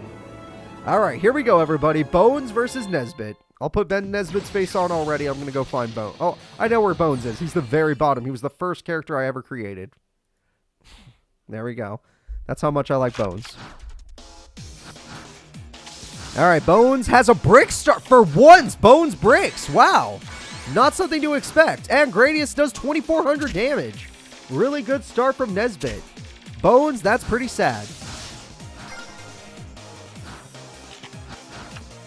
And Pyramid doesn't matter if you don't have a monster. Swords does matter. That actually helps a lot. I can't believe it. I never thought I'd see the day Bones would brick, because his deck is actually really consistent. Wow, he's still brick. This is impossible. The only tribute monster he has is freaking, what's his name? Pumpkin. Oh, Harpy's Feather. That's nice, but, like, where's your okay, Snake Hair with Axe. Oh, you had equip spells in your hand. That's why. And that kills 2 monsters, so good job. Snake Hair with Axe of Despair is pretty good. Why? Why? That's an emergency card. You don't play it now. Why would you Card of Sanctity?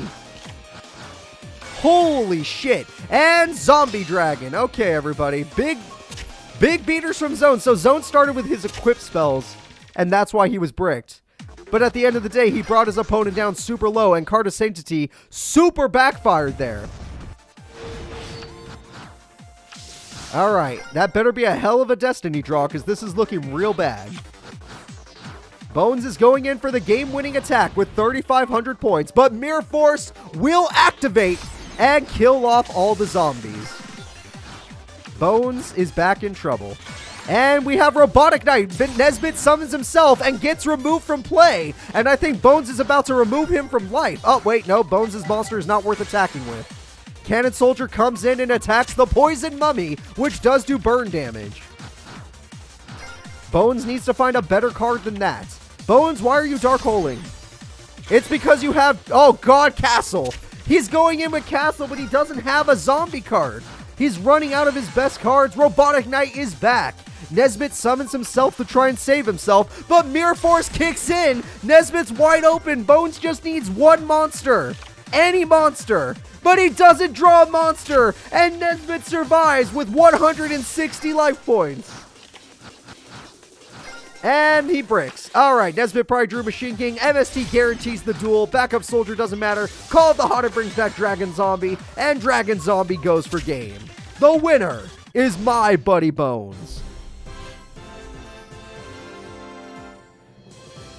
If Card of Sanctity had its anime effect, then it'd be busted as hell. I wish it did. Then it would make way more sense why he used it right there. Alright, everybody. Bones will be moving into top 8 of the Goons tournament. But he has a strong opponent coming up next. The next fight will be Shingo of the Leo Dual School versus Strings of the Rare Hunters. All of the Rare Hunters have failed.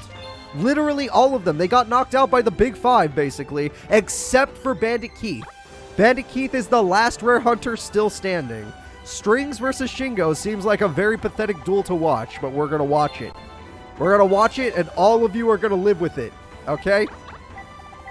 You all have to live with the fact that we're about to watch a guy who uses Revival Gem as his, not boss, but as one of his most solid monsters versus Yosenju's. And yes, we know how one-sided this is going to be. And yes, I feel bad about it. Just a little bit. Just a little bit. Alright, everybody, here we go. It's time for Strings versus Shingo.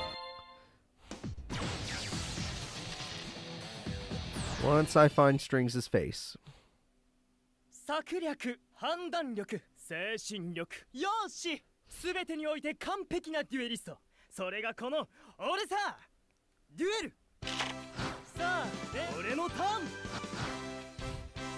Alright, Shingo will start the duel easily. He gets his best card to let him search for any monster he wants. He gets common number 2.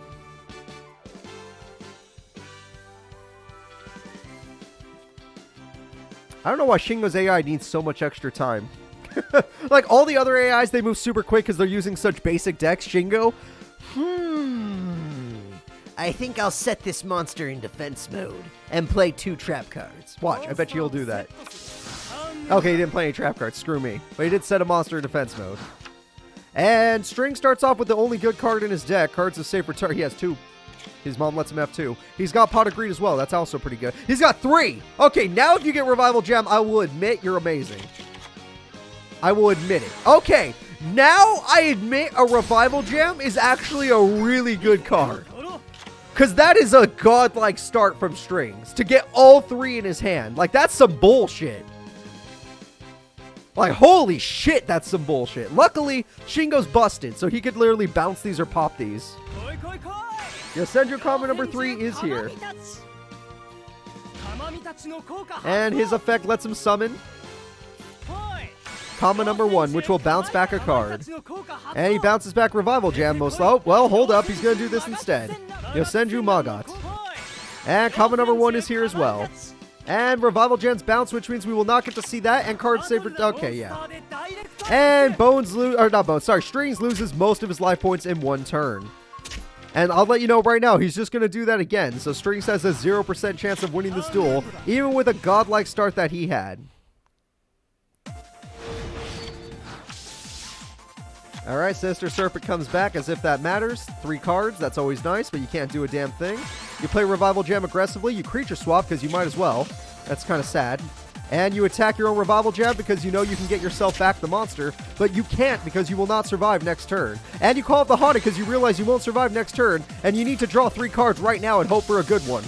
And you King of the Swamp because why not, but you already filled up your back row, so what does it matter? Holy shit!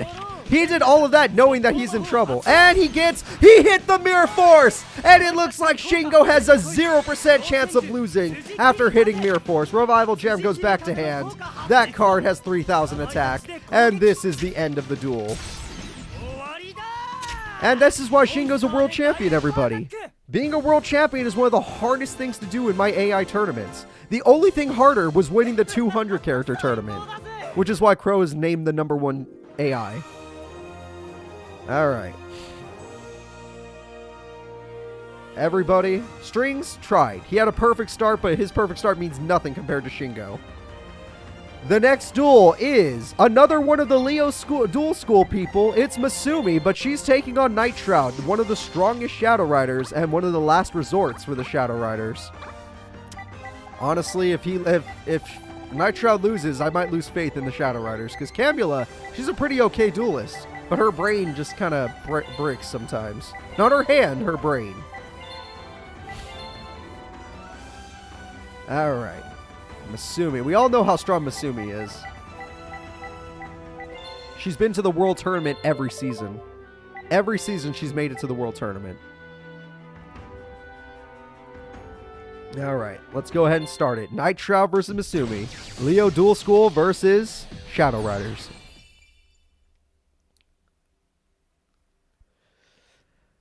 Alright, the duel shall commence. And Misumi goes in with nothing. She set passes. Nothing wrong with that. And he starts off with Red Eyes Wyvern and goes after Lazuli.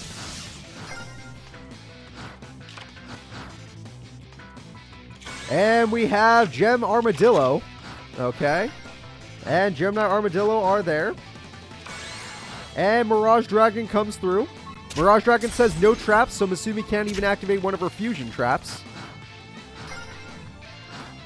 And now we'll see what happens there.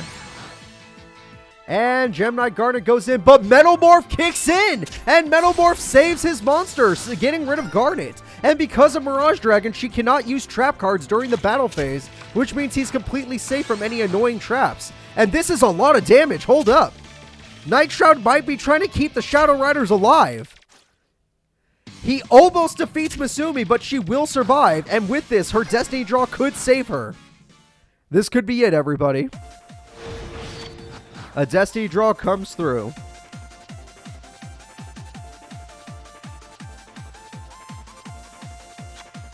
And it's Absorb Fusion. One fusion monster could easily destroy Nightshroud, especially if she targets the monster that has the Metalmorph. And it's her ultimate monster, everybody. It's Master Diamond, the strongest card in her deck.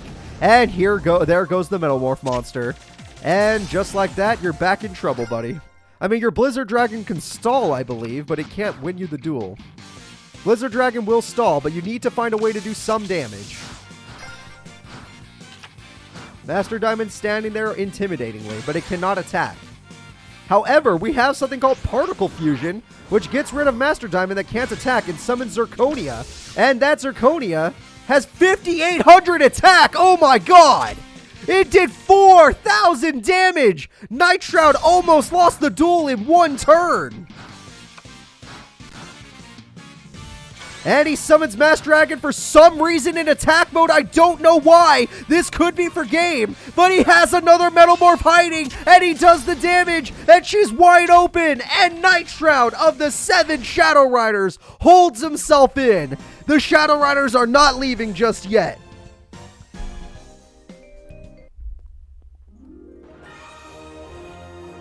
Misumi and the Leo Duel School lose a member. The next duel will be Pera, the final member of the mercenaries working for Pegasus, versus Yaiba of the Leo Duel School.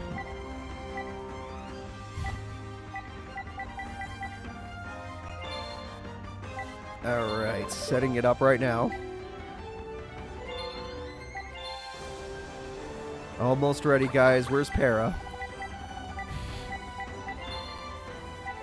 Yep, we have those Sabers versus Pera's Shadow Goal, I guess, and his Gate Guardian pieces.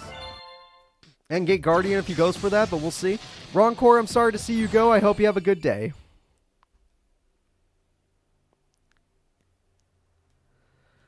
Alright. And we have a set pass. Alright, Pera, good for you. And we have an XX Saber Garsem, which cannot defeat the Unshaven Angler. And we have a Soul Exchange, which is interesting. And that Soul Exchange will end up in a tribute, but he just gets rid of XX Saber Garsem. Interesting. Alright. He's going in with Whirlwind Prodigy and Unshaven Angler, which does defeat the X Saber guy.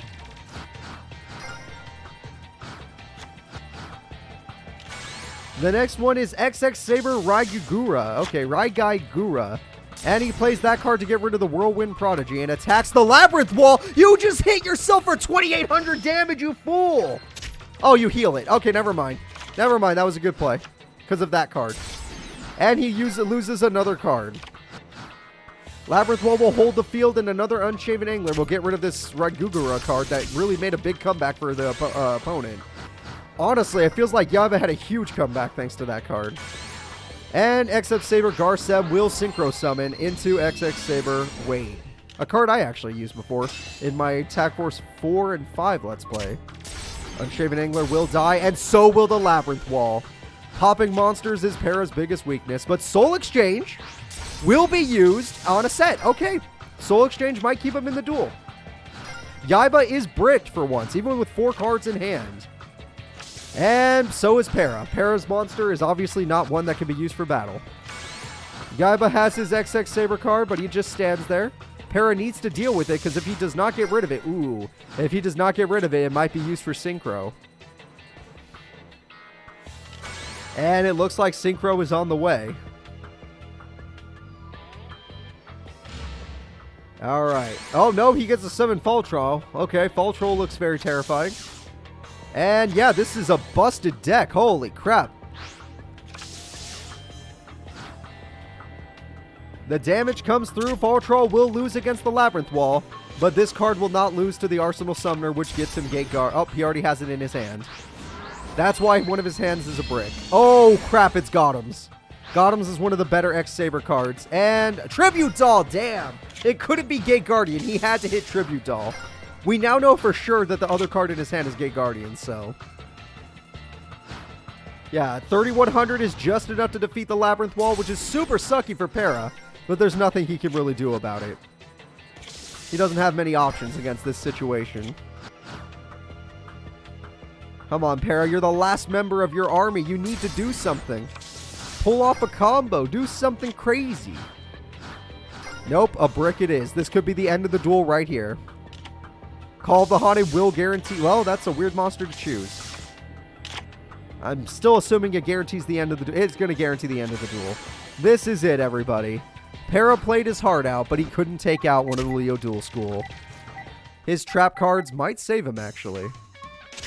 Nope, he can't activate it, apparently. I don't know why.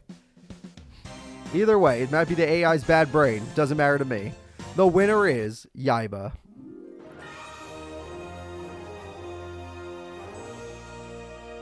Alright, Yaiba of the Leo Duel School will move forward. We are now into our final duel of top 16. Alito of the Barians. He is the last remaining Barian still in this tournament. Versus Camula of the Shadow Riders. Can 2 Shadow Riders actually make it? Or will 1 Barian make it through?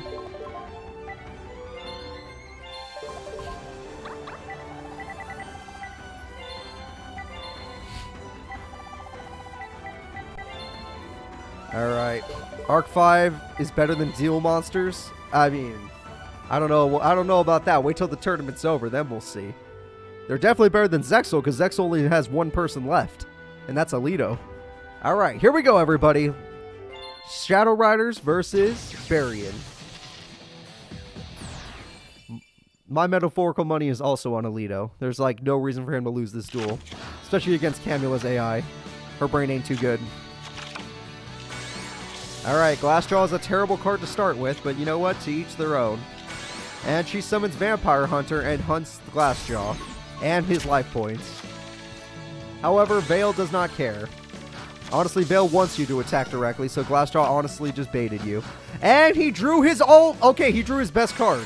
And by drawing his best card, he gets to summon his boss monster, Battle Comet Cestus. And goodbye to your monster. And everyone say hello to Caesar, because we haven't summoned Caesar yet. And everybody say hello to 2 direct attacks that can almost end the duel. Or do end the duel. No, they don't. It's 5,000, not 6,000. And Alito goes with Counterpunch to win the duel right now. And Alito wins on turn 3! New record for the day! Turn 3 victory in today's tournament. Camula got rocked. Yeah, that's how quickly things can end when you're fighting Alito. That is the fastest duel of today's tournament. We have made it to top 8. Top 8 has Alito of the Barians, Yaiba of the Leo Duel School, Nightshroud of the Shadow Riders, Shingo of the Leo Duel School, Bones of the Bandit Keith Grunts, Crump of the Big Five, Bandit Keith of the Rare Hunters, and Gainsley of the Big Five. 2 Big Fives, 1 Rare Hunter, 1 Bones, 1 Shadow Rider, 1 Barian, and 2 Leo School. So 2 Big Five and 2 Leo School. Those were the 2 groups that made it that had the most members make it this far. So let's go ahead and get started. It's time for Gainsley to take on Bandit Keith. Alright, Gainsley.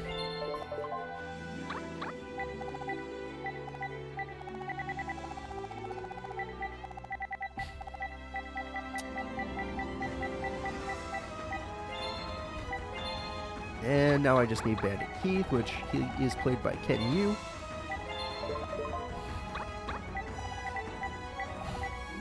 Alright. We've already seen both these duels go. They've actually both had very good duels today. Both were back and forth. Bandit Keith barely got here, honestly. But we'll see what happens. Let's go ahead and start it off. Bandit Keith versus Gainsley. Let's see. Happy birthday, Roland. Alright, let's see here. Gainsley, let's get you your... Oh, wrong person. There we go. And Bandit Keith, I need you to have a face.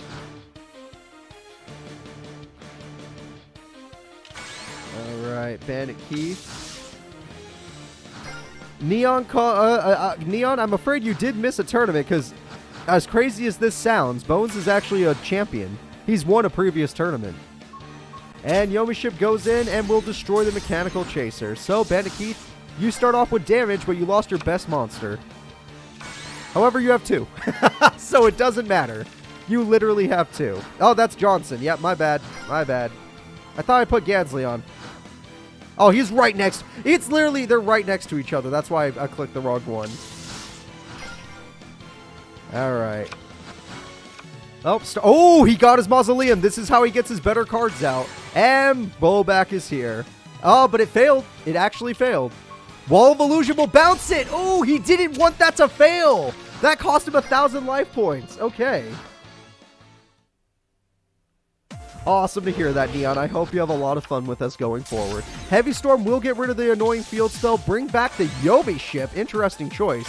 And he's got 7 colored fish. It looks like he's taking control of the duel, because without the field spell, Bandit Keith can't summon any of his powerful cards, and it looks like he's in a lot of trouble. And Twin Barrel's a risky play, but it fails. Yep, that card doesn't always work. Actually, rarely. It almost never works. And the Great White with the 7-card fish. It looks like Gainsley is in complete control of the duel. Unless Bandit Keith can luckily top deck another field spell, he is screwed. He got Reflect Bounder. That is interesting. Will it be worth it to the opponent to go that low in life points? Ubi weakens Reflect Bounder but buffs himself. And he's willing to take 2,000 damage. No, he's taking 2,000 damage. He can no longer, I would have saved him, but he didn't know. He can no longer attack Reflect Bounder. And Reflect Bounder gets tributed for Blowback. And Blowback pops the Umi. And the Blowback Dragon sends Bandit Keith to the semifinals. Gainsley fought hard. He fought back. But he still lost. Even though Umi weakened the machines, he still lost.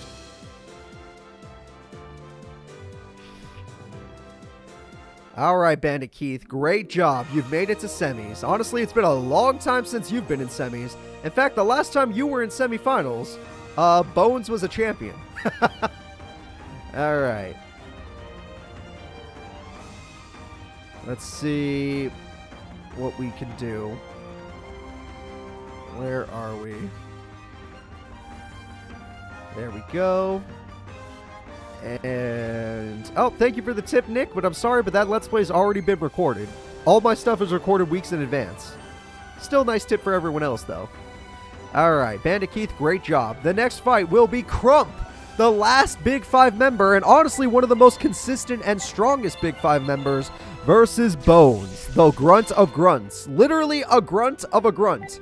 This is, like, you can't get any lower than Bones. No offense to Bones, I love Bones. He's my buddy. But that's just truth. He is the grunt of a grunt. So far, the rare hunters have made it to top 4.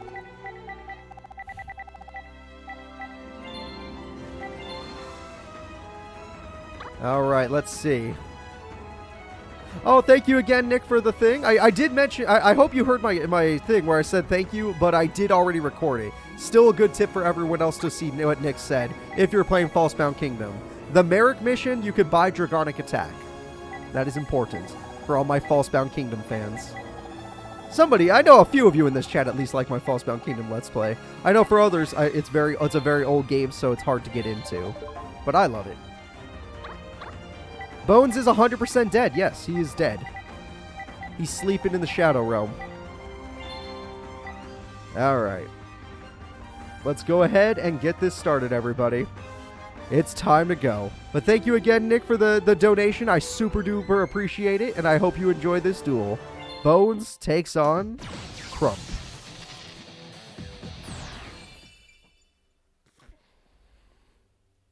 I'm still looking for Crump. Alright. I know where Bones is, so I can find him right after this. Oh, this music's the intense music. Uh-oh.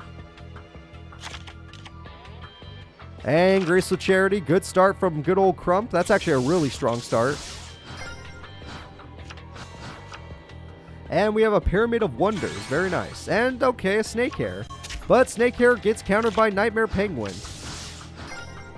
Really good start from Crump so far. Crump gets Cold Wave. No spells or traps. And 1,800 damage comes through. And 1,100 damage comes through. Alright, it looks like you're in a lot of trouble, Bones. You do have Snake Hair, and I would recommend destroying the Nightmare Penguin 100%. Simply because if it goes back into defense mode, you can't stop it. Plus, it's buffing all of your opponent's monsters. Alright, what is this Penguin going to do? He's going in again, and he gets rid of the No Penguin. A very annoying card. Good job, Bones. But Bones is the one playing from defense because he's lost a lot of life points. Flying Penguin kicks in, and Flying Penguin's going to go after the Pyramid Turtle, which will not die. So far, so weird. Honestly, I don't know how to measure this duel. It's pretty basic from both sides. Dragon Zombie's a lot better, and the damage should be good. Dragon Zombie goes in first, then the Snake Hair, and Pyramid Turtle knocks in a couple 1,200 damage.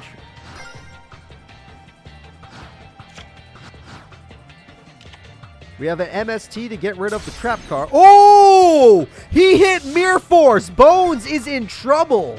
Even if Bones has an advantage right now, that hitting of Mirror Force is pretty big. Alright, but oh, he's got it! He's got Snake Hair, he's got Dragon Zombie, he's got Armored Zombie. He just doesn't have Clown Zombie, which he did use in a previous duel to win that duel. Alright. You will survive. Crump is still alive. But losing Mirror Force was pretty huge, so let's see what happens. Crump, how are you going to come back? Crump says go to hell, and he sets a card and sets a card. It looks like the best possible hand for him has happened. Let's see what Bones thinks about that. Bones plays Monster Reborn. He's going all in himself and gets the Great Emperor Penguin, the strongest card in his opponent's deck. And he plays the Pumpkin, the strongest card in his deck, and he's out of here. Everything is dead. He used his opponent's boss monster and his boss monster, and they're both gone. Bones is left wide open, everybody. It's a very bad time to be a Bones fan. But Bones has no monsters worth attacking with. So, Crump, what are you going to do? Crump has Penguin Soldier, which gets no Penguin, which banishes the monster. Nightmare, oh god, the castle is gone, and so is Bones' life points. This is the end of the duel. The winner is Crump. The grunt of grunts Bones is not gone yet. He went, wait, you could have done that the whole time. He was playing with our emotions. He was playing with, the AI was literally messing with us. What? He was literally messing with us. What the hell? What the fuck? He could have done that earlier. He just wanted to wait. Why? Why is the AI playing with my emotions? Why would you do that? Why? He was like, oh no, I'm about to lose. Plays his last trap card. He was making fun of us. He was making fun of Crump. What the hell? Oh my god. I just been trolled by an AI. I feel like the AI is learning. Like, they're not learning to be better duelists, but they're learning to be, like, funnier duelists. Bones wins. Bones 100% wins. I can't believe it. It's so stupid. He's just like, oh no, I'm about to lose. All my fans, I'm about to let them down. Magic Cylinder! On Bolt Penguin. Oh my god. Oh my god. The grunt of grunts is still in the tournament. Okay. Let's breathe. It's time for Shingo versus Nightshroud, everybody. Let's get this duel set up. Oh, okay. Sorry, I'm not used to being trolled by literally a computer.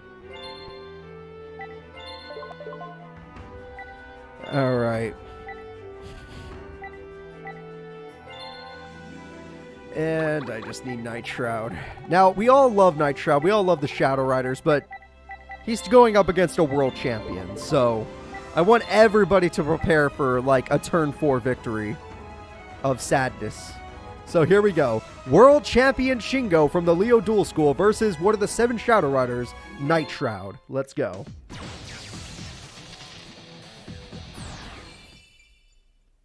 策略、判断力、精神力、容姿、すべてにおいて完璧なデュエリスト。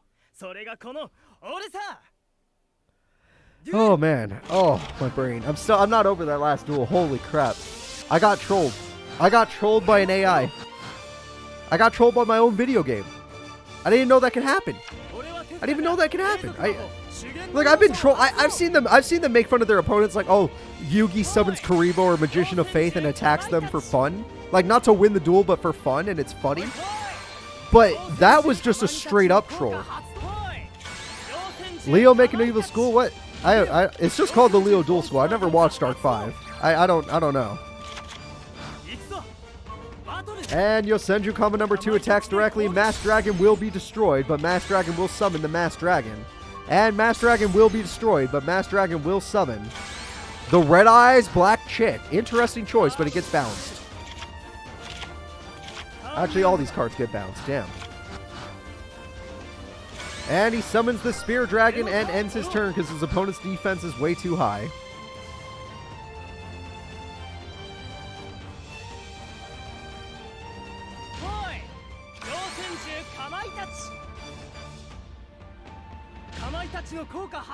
Alright, combo number 1's going to summon more monsters. We already know how this goes. And let's see here. Alright, lots more Yosenjus coming out. And more Yosenjus coming out. That's a full field. And you have nothing at Nightshroud. Okay. Your opponent has a full field and you have 0. This looks like game to me. Turn 4. I was right. Turn 4 victory. I'm really good at this. I am really good at this. It's almost like I've seen this motherfucker duel before. And the final attack to win the duel. Nightshroud and the Shadow Riders are officially knocked out. The Leo Duel School moves forward. Pretty brutal. Alright, everyone. Let's move Shingo forward. The next duel will be the final duel of top 8. Yaiba of the Leo Duel School versus Alito of the Barians. Which of these grunts do you think will win? XX Sabers or Battling Boxers? Alito won the 180 character duel tournament. He's a really good duelist, but he does drop games. Yaiba has been to a world tournament, the very first one, but has no other record. That's about it. He's been to a world tournament. He got 4th place to qualify. So, yes. That doesn't mean he's not doing good today. It's just, you know how it is. Alright, let's go ahead and get this started. Yaiba versus Alito. Will the Barians move forward, or will it be 2 of the Leo Duel School? If 2 of the Leo Duel School make it, we could just already say that they're the strongest goons. Guaranteed. Even though, like, a bunch of the Big 5 made it to top 8. They just didn't make it past the top 8. Alright, Battling Boxer Shadow. Even though it looked like Crump was going to make it. Freaking bones, man. Just playing with my mind. Alright, Yaiba goes in. Gets a set card. Alito has Battling Box and Switch Hitter. And he's going to use it for those switch hits. And then he probably will Exceed Summon. Yep, I'm good at this.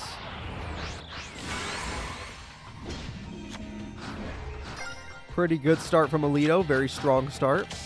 Yaiba's forced to play a little defensively until he can find a way to overpower. Oh, God! How do you do this, Alito? How do you keep making this happen? And with his rank up magic, he can now pop the opponent's card and now can attack directly for 2 monsters, doing a lot of damage, but not enough to win. Alright. Yaiba gets 1 more turn. Alito is wrecking the Leo Dual School student. The man who's the master of synchros. And has not been able to synchro against this opponent.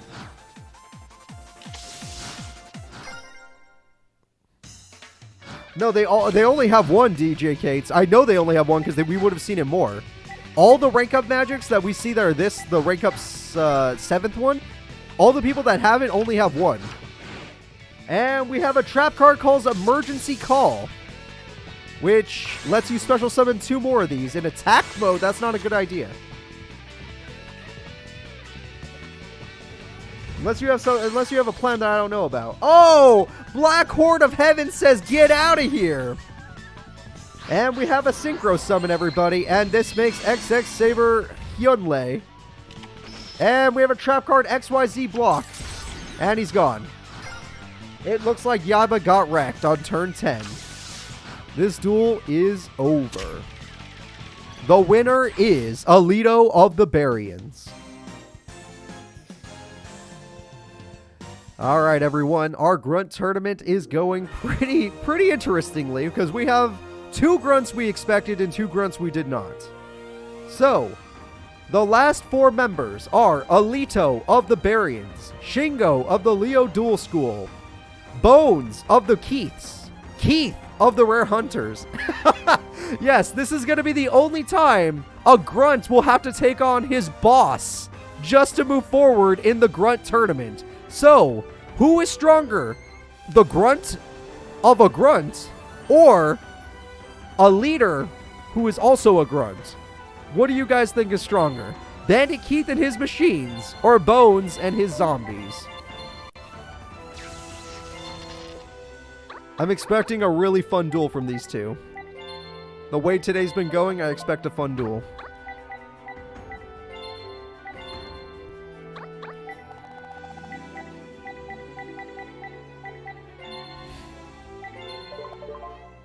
Yeah, Bones is a little more consistent, but his monsters don't have that much power. Bandit Keith has a lot of power, but, you know, his monsters cost him a lot of life points in the end.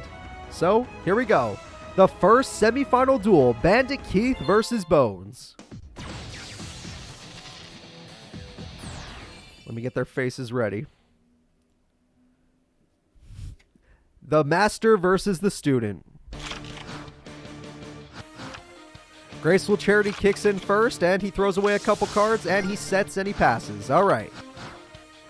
On the next side, Dragon Zombie gets a buff. He's got an accident. He's got 2 accident spares. Screw it. Why would you ever set Reflect Bounder? Okay, ignoring that, he's got a 3,600 attack point monster. He heard us talking shit about his power stat, and he got it. Bandit Keith, with his luck, he was able to stop it just by that. That is really rare to see that happen. Holy crap. Holy crap, that is super rare.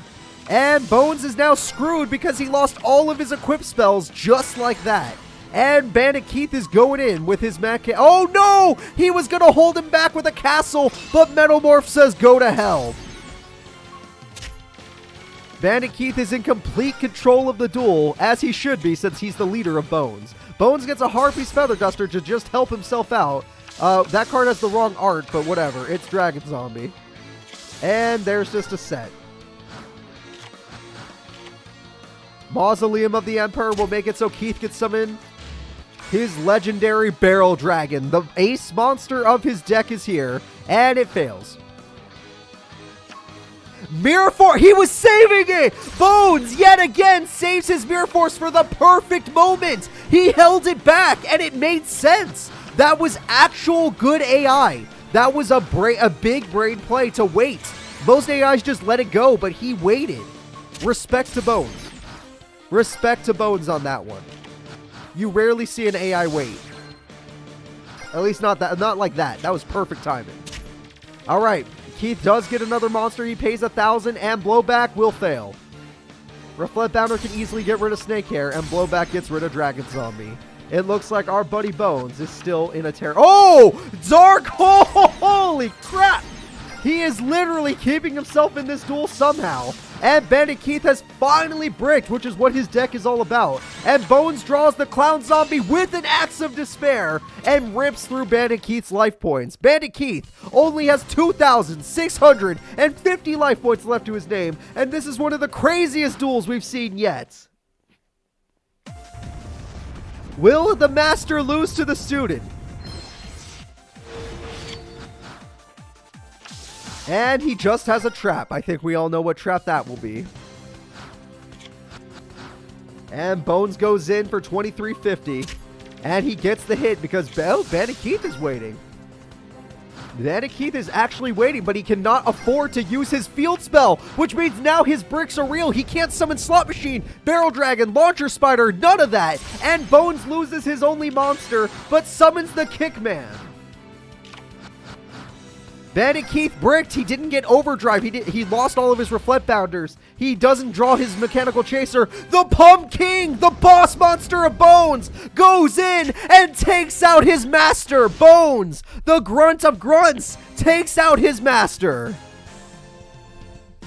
Bandit Keith and the Rare Hunters are going to the bronze place match. Bones and the Keith crew goes to the finals. That was great. That was a great duel. I honestly loved everything about it. It was back and forth. Bandit Keith played super hard. He got lucky with those coin flips in the beginning, and then he kind of got a little unlucky at the end, but it didn't like cost him the duel or anything. But holy crap, Bones. Are we going to call Bones the nickname Lord of the Shadow Realm?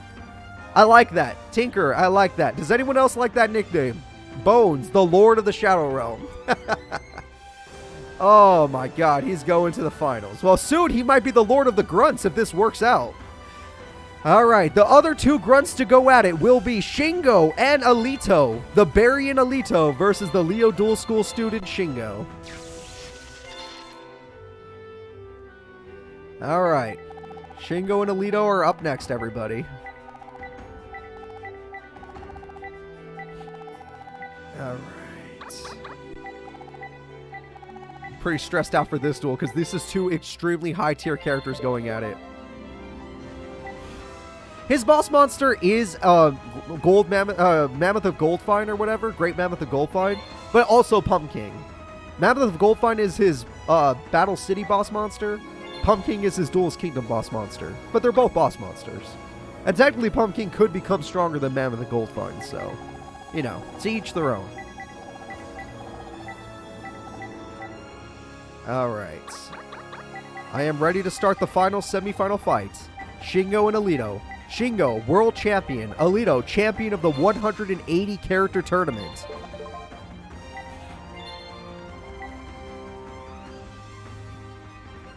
If this was Venture Brothers, Bones would be Henchman 21, where like he starts out super weak and like a joke character, but then he gets like super serious and like buff. So here we go, everybody. Alito versus Shingo. Let's go. I've been very stressed out for this one. A world champion versus a big champion, 180 character tournament champion.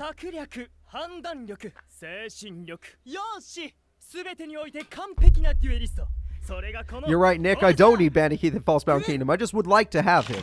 It'd be nice to have more characters. But Bones does plenty. Alright, Shingo starts off with a basic start. Alito starts off with good old Shadow Boxer. His Yosenju Shinchu is a really good defender, but Veil gets special summon thanks to it. And he's also got Battle and Boxer Sparer. And he exceeds summons into Cestus. However, Yosenju's secret move counters his ability and gets him in the grave, which lets him resummon his monsters. Will he do another Okay! Which means he'll just do it again. He's like, fine, you killed me? I'll just do it again. Thanks for nothing. MST gets rid of the trap card. That's a big loss for Alito.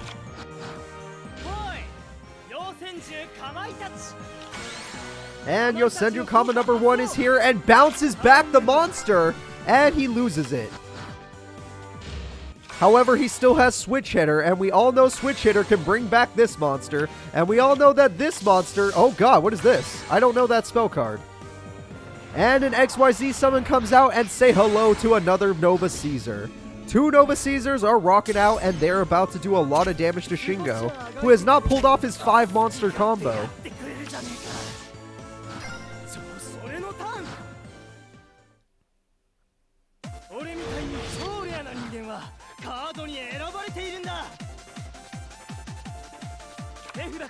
Shingo plays his spell card, which holds back that trap card as if it matters. He needs to get a better card out. Comma number 3 is out.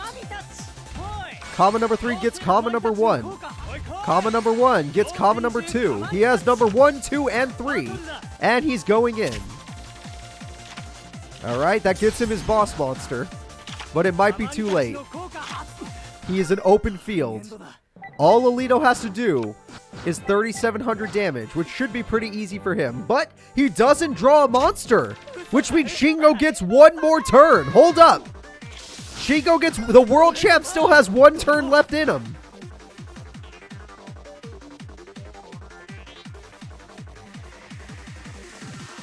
Alright.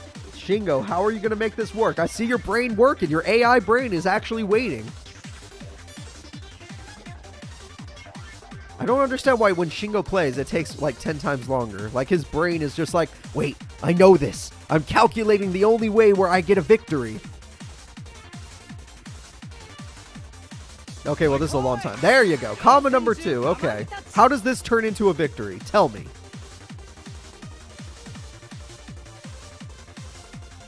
All right.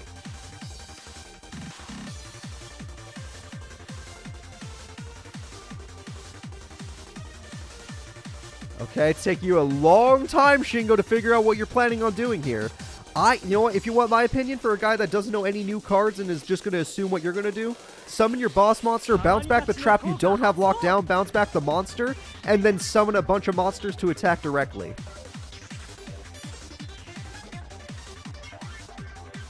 He's really struggling. He is like super struggling right now. His brain doesn't know what to do. Maybe I could speed up his brain by pressing R2. It took him that... With a speed boost, it took you that long to play comma number 1? What the hell? And comma number 1 does what for you? Okay, it gets you comma number 3. Okay. I'm watching this. Let's see. Comma number 3 does what for you? Okay, tribute for Yosenju Magats. Not the best card, but we'll take it. Special summoning Yosenju Misaki. That card is actually good. That gets bounced, and that's 4 direct attacks.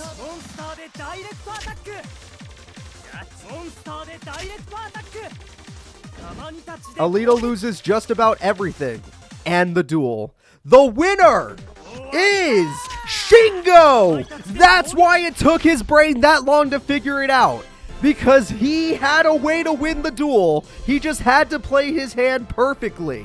And that is how you do it. That is how you become a world champion, everybody. This is why he won the first world championship. So, that's it for that. Shingo's going to finals, and Alito, as well as you played, you're not a world champ.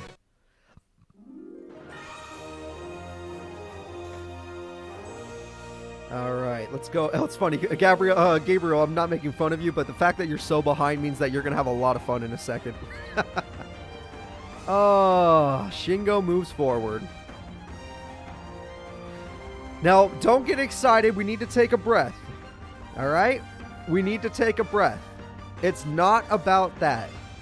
Bones and Shingo is the finals. We're going to have a nice bronze place match right now. The bronze place match will be Bandit Keith versus Alito. Bandit Keith versus Alito is up next. We're going to have a nice bronze place match so I can breathe before Bones gets his ass wrecked in more than one way. Alright. Bandit Keith, I need your deck. There we go.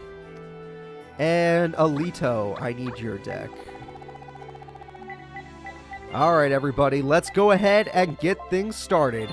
It's time for Bandit Keith versus Alito. Will Bandit Keith, the one guy who's actually a leader himself, be able to take out the battling boxer? I say no. But who knows? Anything can happen. I say Alito is way too strong for Bandit Keith. But maybe miracles can happen. Everyone in chat, let me know right now. Alito or Bandit Keith? Who are you going for?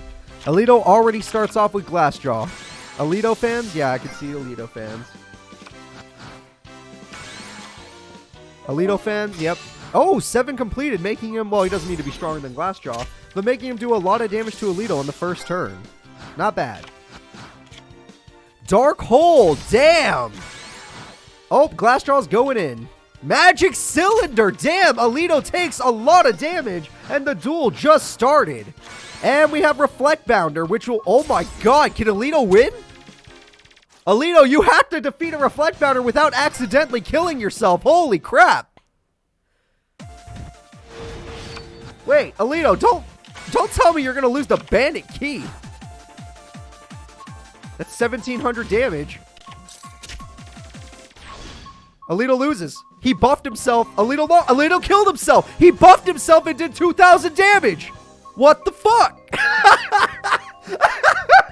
Bandit Keith, with a perfect victory, takes out Alito in 5 turns. In 5 turns, Bandit Keith takes him out.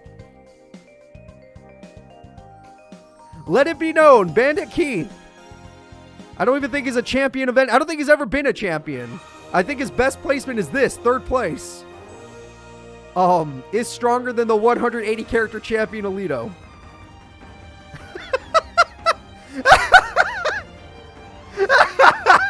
That's so stupid. How the hell did Bandit Keith win that? Like, I saw how he did it. But what the fuck? Like, that doesn't make sense. Okay. Okay, let's put it all behind us. It's fine. It was stupid. I loved it. Loved every second. But it's time for a duel that you... Look, I know that... Okay, now that's stupid. You know what really makes it stupid? You guys are getting your hopes up. You guys are getting your hopes up now. Alright? Just because Bones beat Bandit Keith... Okay. My hopes are... The problem is it's not you guys.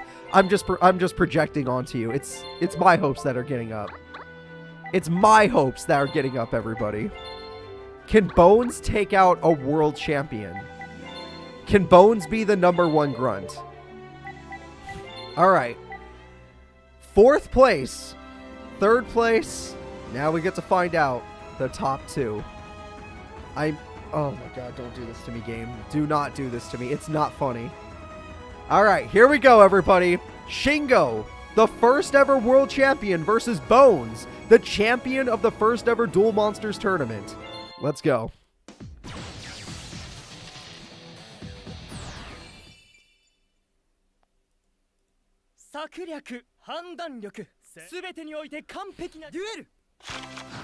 Alright. I honestly am surprised Bones made it to freaking finals in general.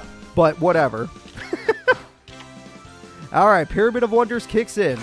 And we get ourselves a Dragon Zombie, which would have been strong. Oh! Axe of Despair! Making the Dragon Zombie strong enough to break through the Yosenju Shinshu. Shingo's gonna set a monster, realizing that he does not have a combo just yet. And we have a Clown Zombie, everybody. And that Clown Zombie will do 1350. Shingo lost both of his Yosenju Shinju cards. However, he now has combo number 3, which will most likely get a monster like Yosenju Misak, which can only be destroyed by a wind monster, which, guess what? Bones only has dark monsters and maybe an earth monster. Bones does not have any way of killing this card by battle. Alright, perfect card for him to lock down the trap card, really good. Bones is going to lose both of his monsters, guaranteed.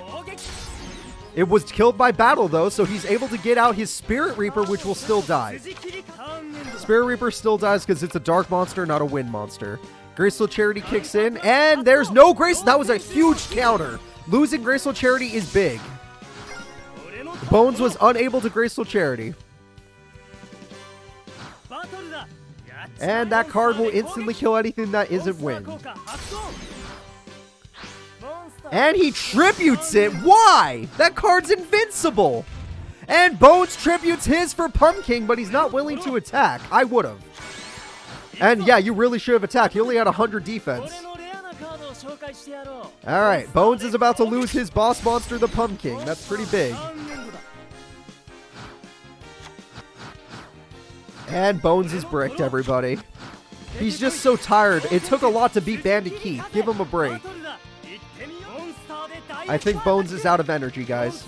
He had a really fun duel. It was funny to watch, but beating a world champion is really hard.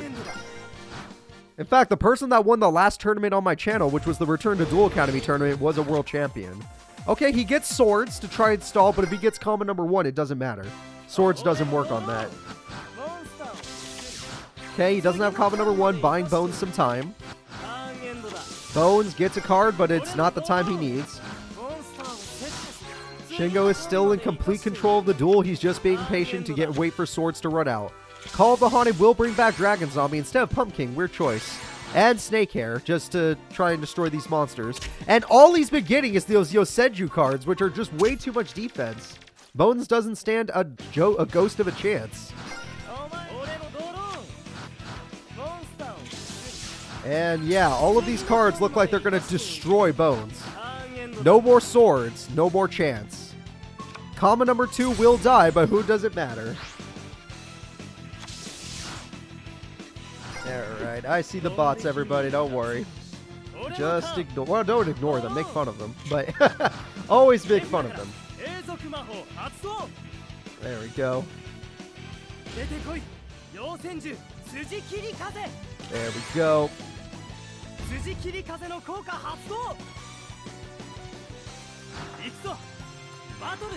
There we go. And Bones is as good as dead, everyone. I want to get my hopes up just like everyone else, but I can't be that hopeful. I know a death when I see one. Alright. There's nothing we can do about it.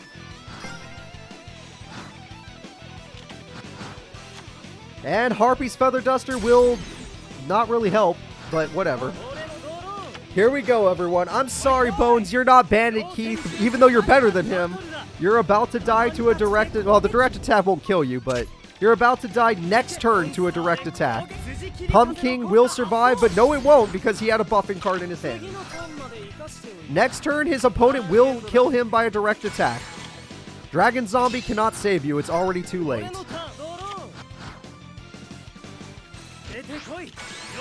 And Yosenju Magat normal summoning lets him summon comma number 1, which bounces back a card. And that bounce back card equals a death. And Bones is out of here. Granted, I've never seen it take 25 turns for the world champion to kill somebody. Alright? Alito, I don't even think Alito took 25 turns. I think Alito was like 10 turns. But that is going to be it for our Grunts tournament. The world champion is also the strongest grunt to ever exist. But Bones, honorable mention to Bones, getting 2nd place. Honorable mention to Bandit Keith, taking out Alito to get 3rd place. Honorable mention to Alito for even making it to 4th place, I guess. Honestly, it's fine. Shingo, world champion. That's 2 world champions winning in a row, proving why they're world champions. Last week it was Alexis, this week it was Shingo. So, we have Shingo, Bones, Bandit Keith, you might not be able to see him, and Alito. These are the strongest grunts. Leo Duel School is the school of the strongest grunts. Bones, who is all by himself, there is no school of grunts, he's by himself, is the only one that is a strong grunt. Bandit Keith, one of the rare hunters. The rare hunters get the 3rd strongest grunts, and Alito and the Barians get the 4th strongest grunts. This has been the Grunts tournament, everybody. The Goon tournament. I hope you all had a lot of fun. If you would like to suggest the next tournament, all of my YouTube members, the people that join my YouTube, get to be the people that decide the tournaments of Thursdays, the next tournaments of the week. But that is going to be all for this week's tournament. If you would like to say the next one, join me on YouTube and click the join button and join me, and then bam, I'll accept all your things and I'll try to put it together. Either way, I had a lot of fun with all of you. Bones did amazing today. Bandit Keith did amazing today. Shingo was unstoppable today. He almost lost to Alito, but he was unstoppable. And Alito, it kind of sucks to be him. He lost to Bandit Keith for crying out loud. That's it, though. Bye-bye, everybody.